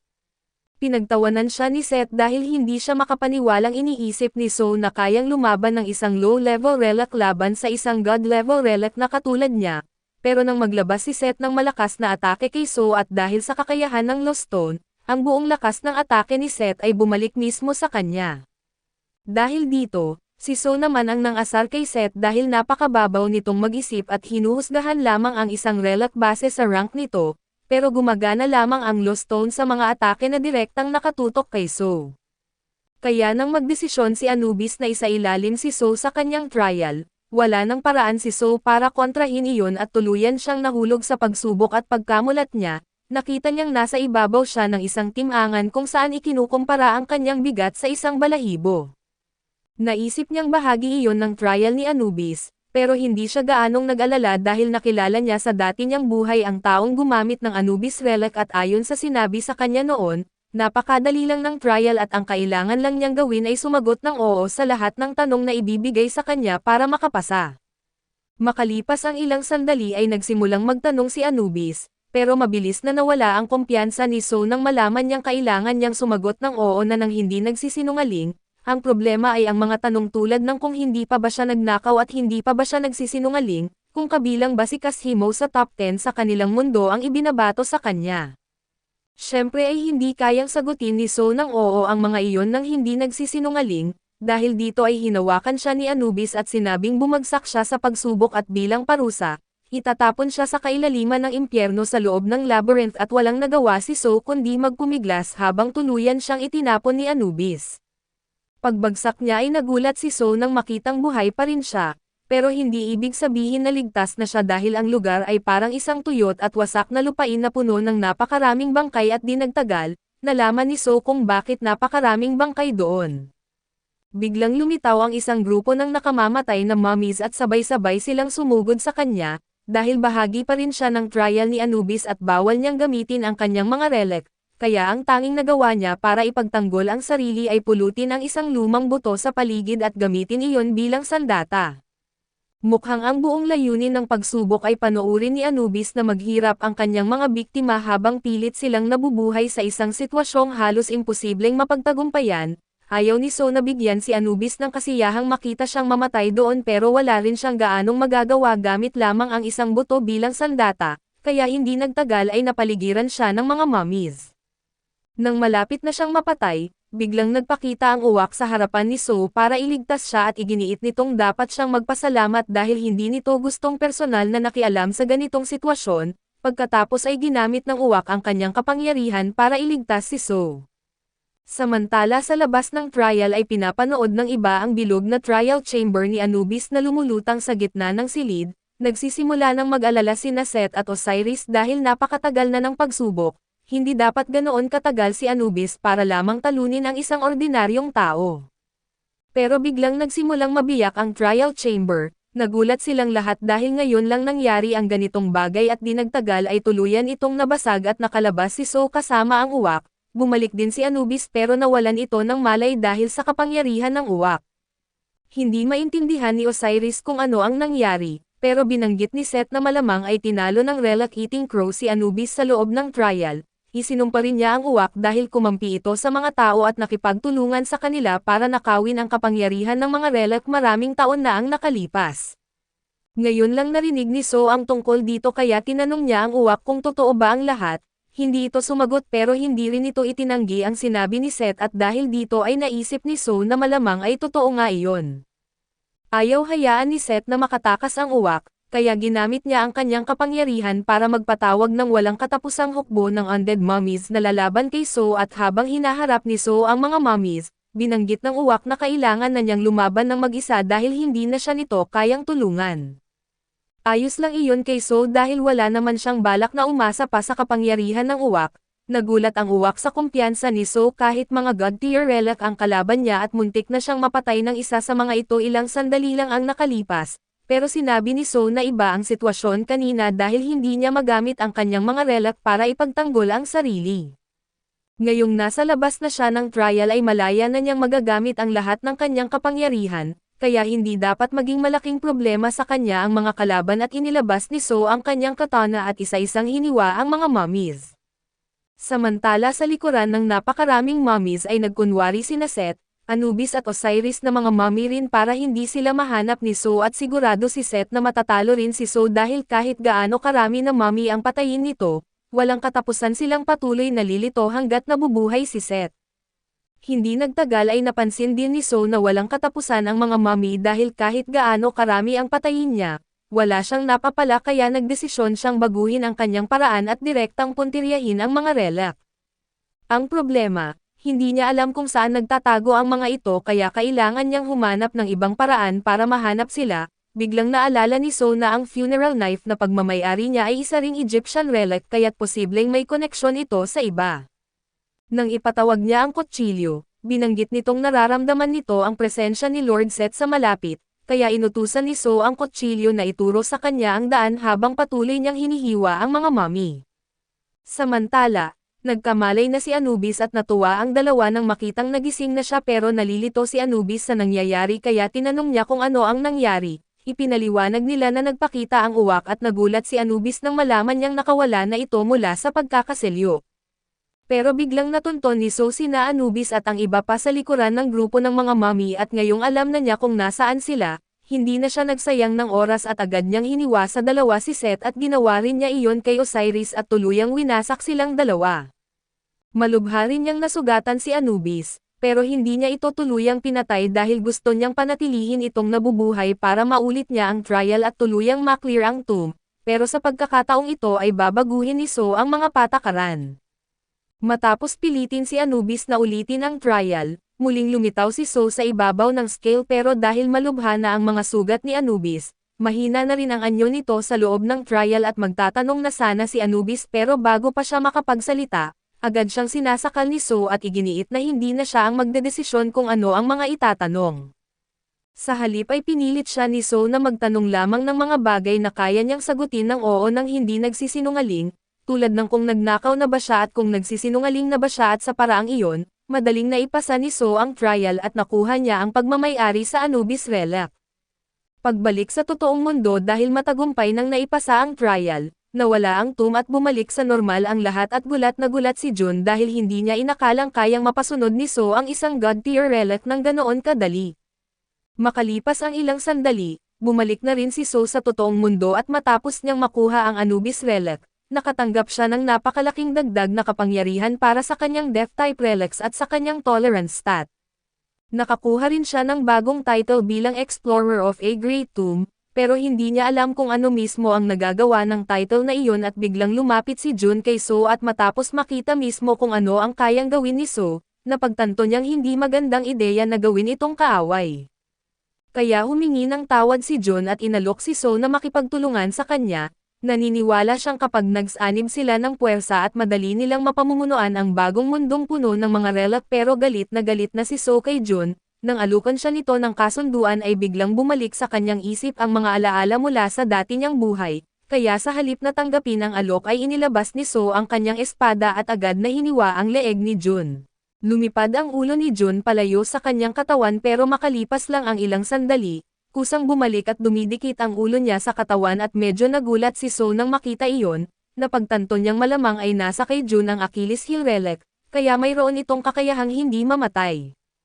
Pero base sa alamat tungkol sa artifact na iyon, sigurado si So na mayroon itong kahinaan na maaari niyang samantalahin at inakala ni Jun na sumuko na si So sa pag-atake matapos malaman na mayroon siyang immortality relic, kaya muli niyang inalok si So na sumali sa kanya at magtrabaho para sa kanya.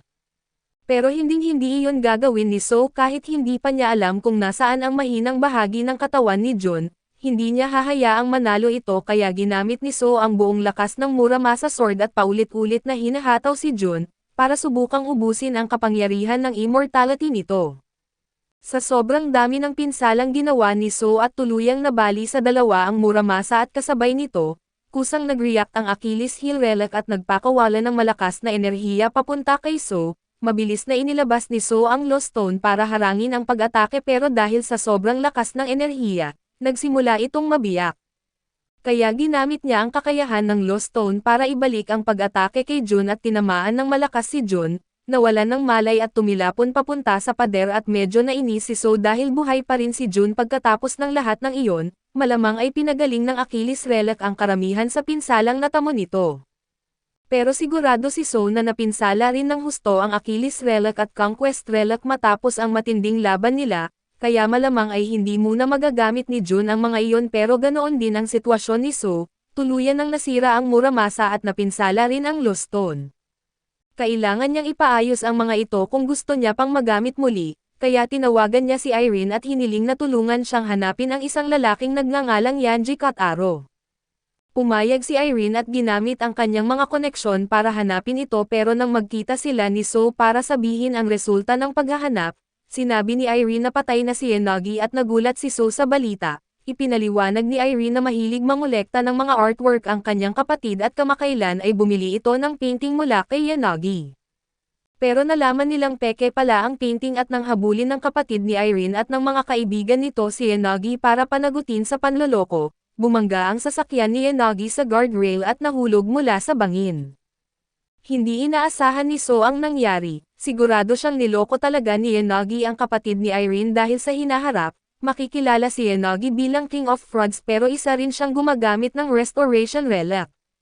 Maaaring masira o tuluyang mawawasak ang mga relic sa iba't ibang paraan, pero madaling maayos ng mga taong gumagamit ng Restoration Relic ang mga ito at kung kaya lang ni So, kukuha na rin sana siya ng sarili niyang Restoration Relic. Pero ang ganitong klase ng relic ay kadalasang mga artwork at nangangailangan ng mataas na affinity para magamit, dahil dominance build ang gamit ni So at hindi niya kayang gumamit nito, hindi na alam ni So kung ano ang gagawin niya. Pero bigla siyang may naalala at 5 taon mula ngayon, nakilala niya si Yanagi sa hinaharap at dahil wala pa siyang ginagawang anumang bagay na direktang makakaapekto kay Yanagi, imposibleng ganoon kalaki ang nabago sa hinaharap. Ibig sabihin, malamang ay peke lang ang pagkamatay ni Yanagi para makatakas sa kapatid ni Irene at kung ganoon, kailangan lang malaman ni So kung saan ito nagtatago at samantala, nasa isang hospital room si Jun habang nanunood ng balita tungkol sa nangyaring insidente sa airport. Malinaw na nagsisimula ng malaman ng publiko ang tungkol sa existence ng mga relic. Galit na galit si Jun dahil malaki ang ginawa niyang effort para manatiling sikreto ang katotohanan tungkol sa mga relic. Pero ipinapaalala ni Edward na gumawa mismo si Jun ng malaking gulo sa airport gamit ang pinakamalalakas niyang relic. Bukod pa roon ay naging dahilan din iyon para lumitaw ang isang tomb, kaya hindi na nakakapagtakang nalaman ng mga tao ang tungkol sa mga relic at para kay Jun, hindi niya kasalanan ang paglitaw ng tomb dahil wala siyang paraan para malaman na may 3 God-grade relics na nakabaon doon. Pero bukod doon ay nagulat pa rin si Edward na sobrang napuruhan si Jun kahit mayroon itong immortality relic noong labanan, ayaw pag-usapan ni Jun ang tungkol doon kaya hindi na ito pinilit ni Edward. Pero iginiit ni Edward na malamang kailangan ni Jun ng isang restorer para maayos ang kanyang mga relic matapos ang matinding laban. Kaya inalok niyang humanap ng taong maaaring gumawa nito, pagkatapos iniwan ni Edward si Jun para makapagpahinga sa hospital room, samantala galit na galit pa rin si Jun dahil sa matinding kahihiyang ginawa sa kanya ni So.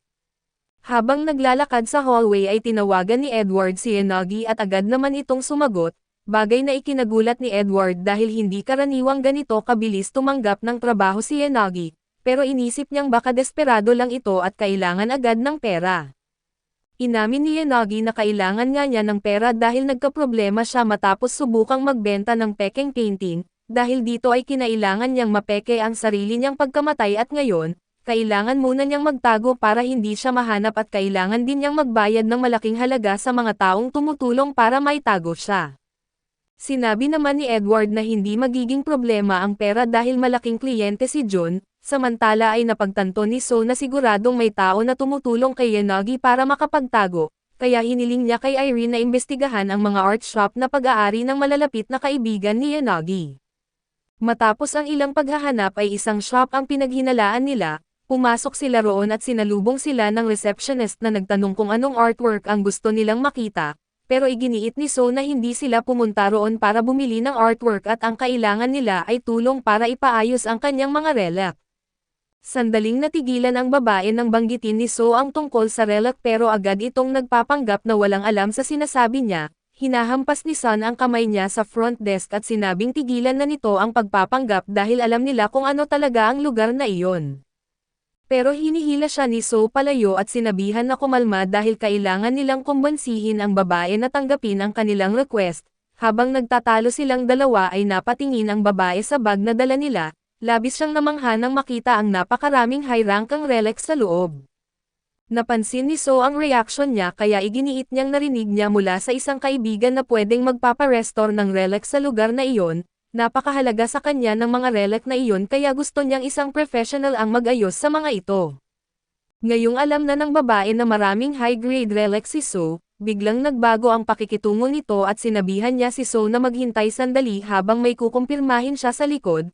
Ito mismo ang hinihintay ni So at kung secretary nga ni Yanagi ang babae, malamang ay tatawagan niya ngayon si Yanagi para sabihin ang tungkol sa mga relic. Alam ni So na si Yanagi lang ang kayang humawak at magayos ng ganitong kataas na klase ng relic at tama ang hinala ni So, tinawagan nga ng babae si Yanagi at nagulat si Yanagi nang malaman niyang may isang taong may dalang ganoon karami na relic.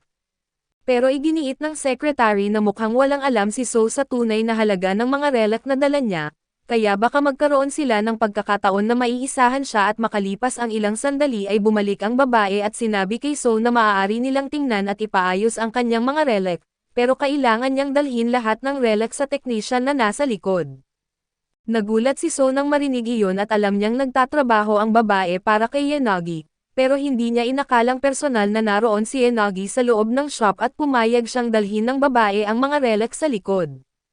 Nang dalhin ang mga ito kay Yanagi, tuwang-tuwa siya dahil alam niyang kikita siya ng malaki kapag naibenta niya ang mga relic matapos maisahan si So. Tinanong ng secretary si Yanagi kung sigurado ba siyang magandang ideya iyon. Nag-aalala kasi siya na baka balikan sila ng problema kapag niloko nila ang isang taong kasing lakas ni So, pero binanggit ni Yanagi na walang dapat ipag-alala dahil kaya niyang gumawa ng perpektong kopya, hindi malalaman ni So ang pagkakaiba hanggang sa makalayo na sila. May hawak din palang duplication relic si Yanagi at dahil dito ay nakilala siya bilang King of Frauds, gamit ang relic na ito ay kaya niyang gumawa ng eksaktong kopya ng kahit anong bagay at kabilang na ang mga relic, pero kalahating araw lang tumatagal ang mga kopya bago tuluyang mawala. Matapos kopyahin ni Yanagi ang lahat ng relic ni So ay ipinadala niya sa secretary ang mga pekeng relic para ibalik kay So. Akala niya ay hindi mapapansin ni So ang pagkakaiba pero inaasahan na ni So na peke ang mga ibabalik sa kanya, at ngayong sigurado na siyang naroon si Yanagi sa likod at agad siyang tumakbo papasok habang pinigilan naman ni Son ang secretary. Makalipas ang ilang sandali ay biglang pumasok si So sa silid kung saan nagtatago si Yanagi. Bago pa makapag-react si Yanagi ay ginamit ni So ang kanyang rope relic para itali ito at ipinahayag na gusto niyang makipagpis sa kanya. Pero sobrang nagpapanik si Yanagi kaya hindi niya pinapakinggan ang anumang sinasabi ni So. Maraming alam si So tungkol kay Yanagi at di naman talaga ganito si Yanagi noon, isa siyang mahusay at promising na art student at sa sobrang galing niya ay inalok pa siya ng scholarship sa isang kilalang art university, pero nagsimulang masira ang buhay niya nang nakawin ng kanyang teacher na si Jean Richards ang kanyang mga gawa. Mas lumala pa ang sitwasyon ng si Yanagi mismo ang inakusahan na nangopya. Dahil dito ay tuluyan siyang pinaalis sa mundo ng sining, kaya napilitan siyang gamitin ang kanyang talento sa mga ilegal na paraan para mabuhay.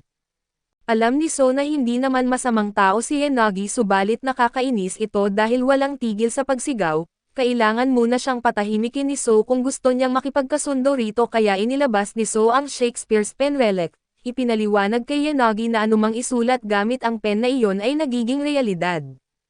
Pagkatapos ay isinulat niya na kapag hindi nakikipagtulungan si Yanagi sa kanya, mararanasan nito ang pinakamatinding testicular torsion na maaaring maranasan ng isang tao at makalipas ang ilang sandali, napapirma na ni So si Yanagi sa isang kontrata na ginawa gamit ang Lostone. Dahil dito ay hindi na siya maaaring traidorin ni Yanagi. Hindi makapaniwala si Yanagi na magiging alipin na siya ni So mula ngayon subalit nilinaw ni So na hindi iyon slave contract at sinigurado rin niyang patas ang mga kondisyon nito, may $6,000 na base fee si Yanagi at makakatanggap pa siya ng bonus tuwing mag-aayos siya ng isang god-tier relic. Pero kahit patas ang kasunduan nila, hindi pa rin basta-basta mapagkakatiwalaan ni So si Yanagi na magayos ng kanyang mga god-tier relic, kailangan munang matutunan ni Yanagi na magtiwala rin sa kanya. Kaya sinubukan ni So na mas makilala nila ang isa't isa at nagpakilala siya kay Yanagi. Pero wala sa mood si Yanagi na magpakilala at dahil dito ay binanggit ni So na may narinig siyang chismis na pinaalis si Yanagi sa art school, dahil kinopya raw nito ang gawa ng kanyang teacher. Nagalit agad si Yanagi nang marinig iyon at mariing ipinahayag na wala siyang kinokopya. Hindi niya rin maintindihan kung paano nangyari ang lahat. Maiintindihan pa sana niya kung kinopya lang ng kanyang teacher ang mga painting na nagawa na niya. Pero ang mas nakakapagtaka, nagawa rin itong kopyahin ang mga painting na nasa isip pa lamang ni Yanagi at matagal na siyang nababaliw kakaisip kung paano iyon nangyari. Matapos marinig iyon ay binanggit ni So na posibleng gumamit ang kanyang teacher ng isang relic para nakawin mismo ang mga ideya mula sa isip niya. Nang marinig iyon ni Yanagi ay biglang naging malinaw sa kanya ang lahat. Agad siyang tumakbo palabas ng silid at sinubukan siyang habulin ni Son, pero iginiit ni So na hayaan nila si Yanagi dahil alam na niya kung saan ito pupunta. Mas mabuti rin kung personal na matututunan ni Yanagi kung paano talaga gumagana ang mundong ito. Ngayong alam na ni Yanagi na gumamit si Richard ng relic para nakawin ang kanyang talento, kailangan lang niyang kunin ang relic mula rito kaya dumiretso siya sa opisina ni Jun at inalok na maging exclusive relic restorer nito, kapalit ng tulong para makuha ang relic ni Richard.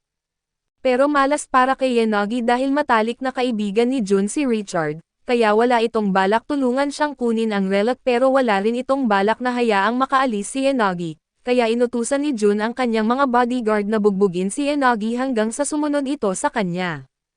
Pero bago pa tuluyang mabugbog si Yanagi, biglang dumating si So para tulungan siya at sinundan pala niya si Yanagi dahil inaasahan na niyang mangyayari ang ganitong sitwasyon at pagkatapos ng nangyari, sigurado si So na mas gugustuhin na ngayon ni Yanagi na magtrabaho para sa kanya kaysa kay Jun.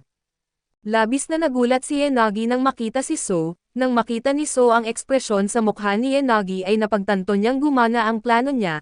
Tinanong ni Jun si So kung ano ang ginagawa niya roon at mahinahon na ipinaliwanag ni So na hindi siya pumunta para makipaglaban.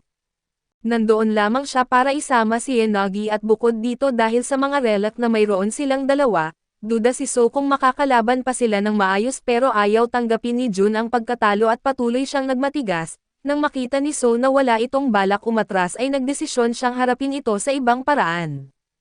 Inilabas ni So ang kanyang notebook relic. Isinulat niya rito na makakaranas ng matinding sakit na parang kamatayan ang dalawang bodyguard ni Jun, at ang sakit ay direktang manggagaling sa kanilang maselang bahagi. Matapos alisin ang banta ay umuwi si So kasama si Yanagi. Nang makita ni Yanagi ang lahat ng sirang relic na nakakalat sa mesa, agad niyang inisip kung paano niya maaayos ang lahat ng iyon sa loob lamang ng 3 araw. Sinuntok siya ni So sa mukha at sinasabihan na tigilan na ang pagrereklamo. Mabilis na nagbago ang kilos ni Yanagi at ipinaliwanag niyang hindi simpleng trabaho ang pag-aayos ng mga relic at ang ganitong klase ng restoration ay karaniwang inaabot ng ilang buwan, kaya imposibleng matapos ang lahat sa loob lamang ng 3 araw. Kinuha ni So ang restoration relic ni Yanagi at nakilala niya itong brush ng pintor na si Ukilo. Sa halip na ibalik agad kay Yanagi ay nagdesisyon si So na subukang ayusin ang isa sa sarili niyang mga relic. Sinubukan niyang gamitin ang brush ng ilang segundo subalit walang nangyari. Nang makita ni Yanagi na nahihirapan si So ay unti-unting bumalik ang kumpiyansa niya, naisip niyang baka siya lang talaga ang kayang gumamit ng maayos sa relic na iyon pero biglang nagtagumpay si So, naayos niya ang kanyang gintong palakol dahilan para mawalan ng masabi si Yanagi. Nang makita ni Yanagi kung gaano kadali na naayos ni So ang relic, nagtaka siya kung bakit kailangan pa siya nito at kung kaya naman ni So na magayos ng mga relic ng mag-isa, wala itong dahilan para umasa sa kanya. Ibinalik ni So kay Yanagi ang restoration relic at ipinaliwanag na hindi lang talaga siya ang tamang tao para sa trabahong iyon, kahit naayos niya ang palakol ay wala siyang sapat na mataas na affinity para magamit ng maayos ang mga restoration relic. Patuloy na iginiit ni Yanagi na imposibleng maayos niya ang mga relic ng kasing bilis ng ginawa ni So, pero pinaupo lamang siya ni So at sinabihang tigilan muna ang pagrereklamo at ibigay ang lahat ng makakaya niya.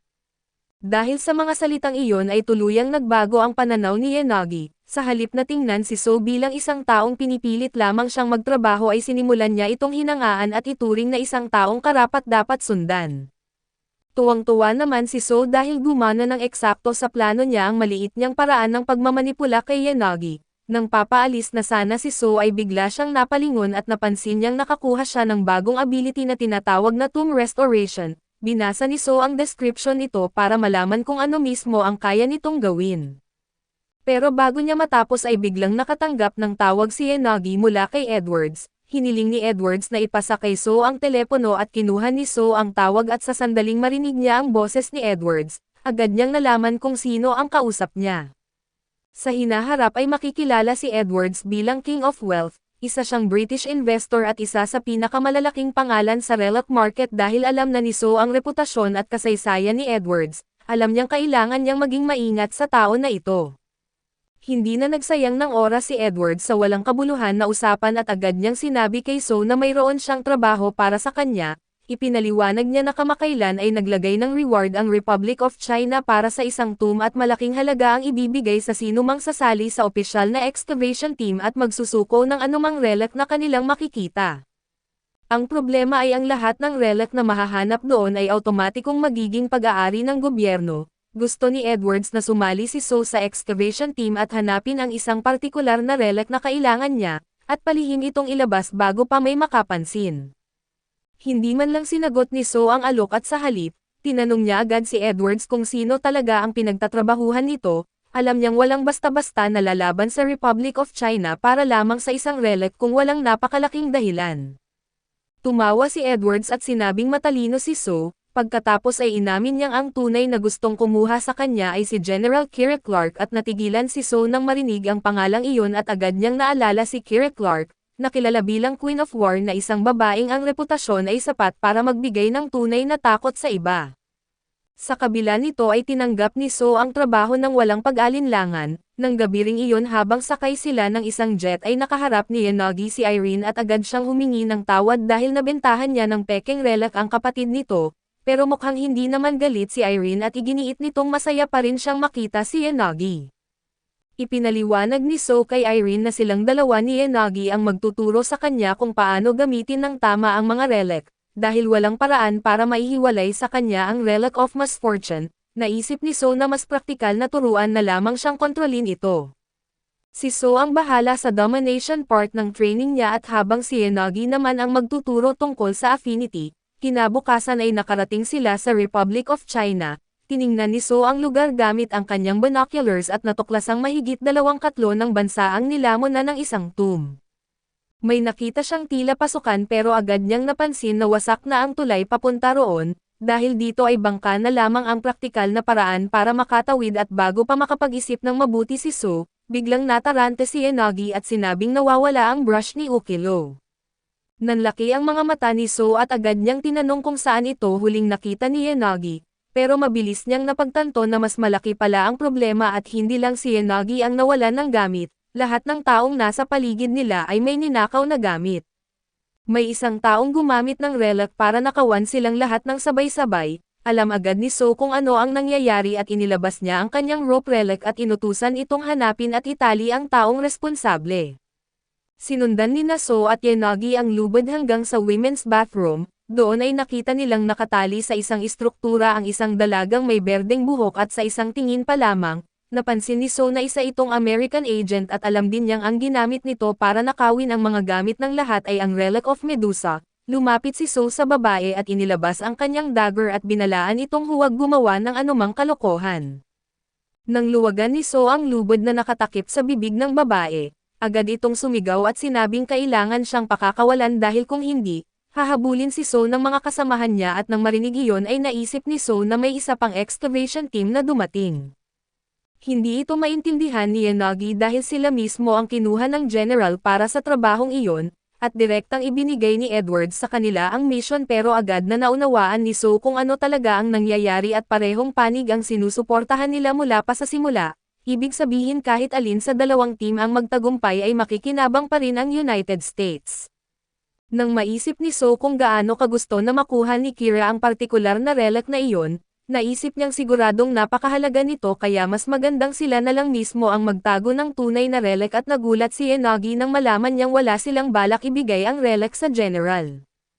Pero nilinaw ni So na may ibibigay pa rin sila at hindi nga lang ang tunay, sapat na ang isang pekeng relic na mahirap makilala na peke at ayaw talagang madamay ni Yanagi sa panloloko sa isang napakalakas na bansa. Kaya agad niyang sinabi na umatras na siya. Bilang sagot ay sinampal siya ni So at pinaalalahan ng ayon sa kanilang kontrata ay wala siyang opsyon na umalis, dahil dito ay nanahimik na lamang si Yanagi at pagkatapos, ibinaling ni So ang atensyon niya kay Vivian at naghanda siyang gamitin dito ang Code of Hammurabi. Napatingin na lamang sa ibang direksyon si Yanagi habang tahimik na umiiyak, nagsimula na siyang mag-isip kung baka sila talaga ang masasamang tao at hindi nagtagal. Nakabalik si Vivian sa kanyang mga kasama pero hindi maganda ang sitwasyon sa loob ng silid. Galit na galit ang mga ito nang malaman nilang nawala ang relic niya. Sinubukan ni Vivian na ipaliwanag na ninakaw iyon sa kanya at hindi niya basta nawala, pero mabilis niyang tinatakpan ang kanyang bibig nang maalala ang ginawa sa kanya ni So gamit ang Code of Hammurabi. Kapag may sinabi siya tungkol sa nangyari sa kahit na sino, makakaranas siya ng matinding sakit at galit na galit ang lalaking may puting buhok sa kanilang team, samantala ay mas kalmado naman ang isa pang babae at maayos na hiniling kay Vivian na sabihin na lang ang katotohanan. Huminga ng malalim si Vivian at nagsimulang ibuka ang kanyang bibig pero bago pa siya makapagsalita, biglang nag-activate ang Code of Hammurabi at nakaramdam siya ng matinding kilati na hindi niya makontrol, kaya naging imposible para sa kanya ang magsalita.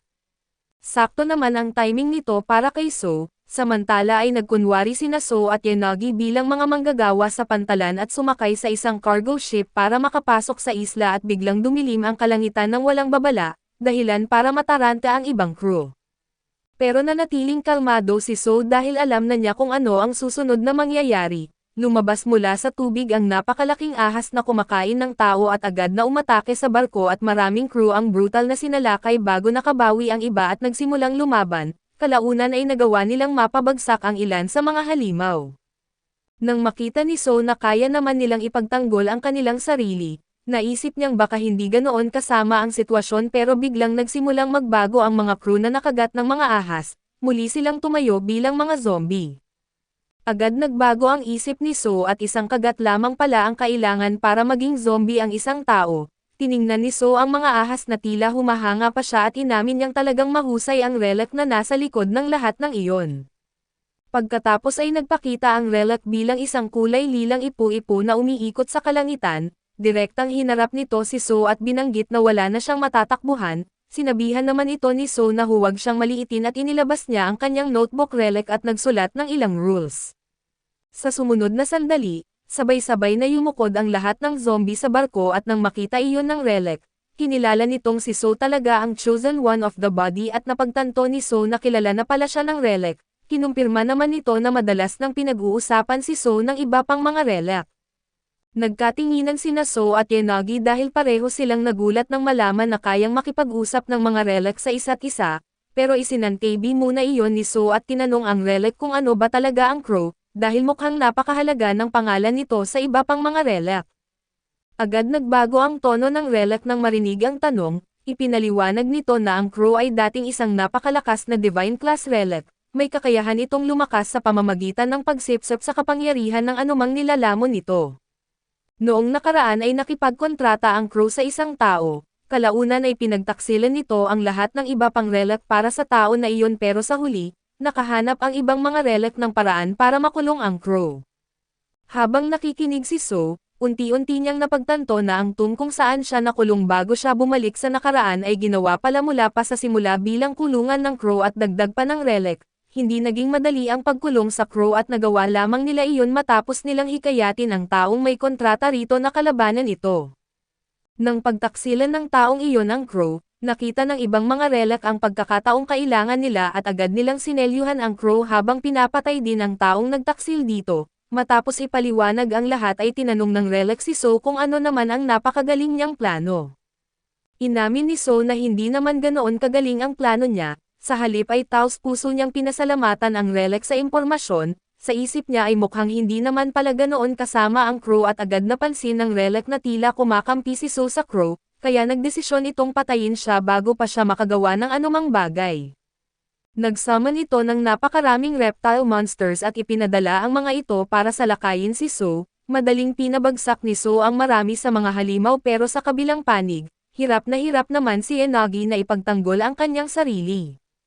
Patuloy na lumaban si So sa mga reptile monster, pero isa sa mga ito ang muntik nang lumunin ng buo si Yanagi at saktong dumating si So at napatay ang halimaw. Pero dahil sa lakas ng impact ay nasira ang kanyang dagger relic at pareho nilang tiningnan ang sirang sandata ng may pagkadismaya, iyon na ang huli nilang combat relic. Sinabi ni So kay Yanagi na kailangan nilang umalis bago pa dumating ang mas maraming halimaw, kaya agad silang nagsimulang maghanap ng lifeboat para makaalis sa barko.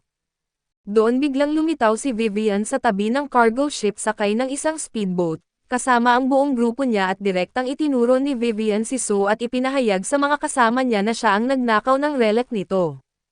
Ngumiti nang may kumpiyansa si So nang napagtanto niyang ang mga kasama ni Vivian ay ang natitirang kalahati ng American team na naghihintay lamang bilang backup. Iginiit ni So kay Yanagi na maghanap na siya ng bangka habang siya naman ang bahala sa lalaking kalaban nila.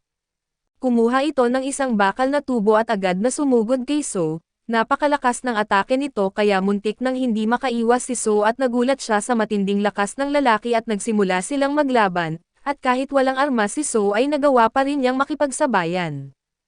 Hindi iyon madaling gawin laban sa isang kalaban na may ganoong kalakas at matipuno na katawan, Nang magkaroon ng kaunting distansya sa pagitan nila ay napansin ni So kung gaano kabilis kumilos ang lalaki kahit malaki at matipuno ang katawan nito. Nagpatuloy ang laban hanggang sa makita ni So ang pagkakataong hinihintay niya, sunod-sunod siyang nagbitaw ng mabilis at malalakas na suntok at natiis ng kanyang kalaban ang mga iyon at agad na gumanti ng isang napakalakas na atake, bahagya lamang nitong tinamaan si So pero sapat iyon para mapunit ang kanyang damit. Dahil sa enerhiyang lumabas mula sa kanilang pagtama, agad na nalaman ni So ang katotohanan kung saan ay hindi ordinaryong bakal na tubo ang hawak ng lalaki at isa pala itong espada, dahil wala ng ibang pagpipilian ay inilabas ni So ang kanyang silver axe relic at binalot ito ng kulay asol na enerhiya. Hindi man lang natakot ang kanyang kalaban at hinamon nito si So na ibigay ang buong lakas niya, sabay silang sumugod sa isa't isa at parehong determinadong tapusin ang laban sa isang huling paghaharap.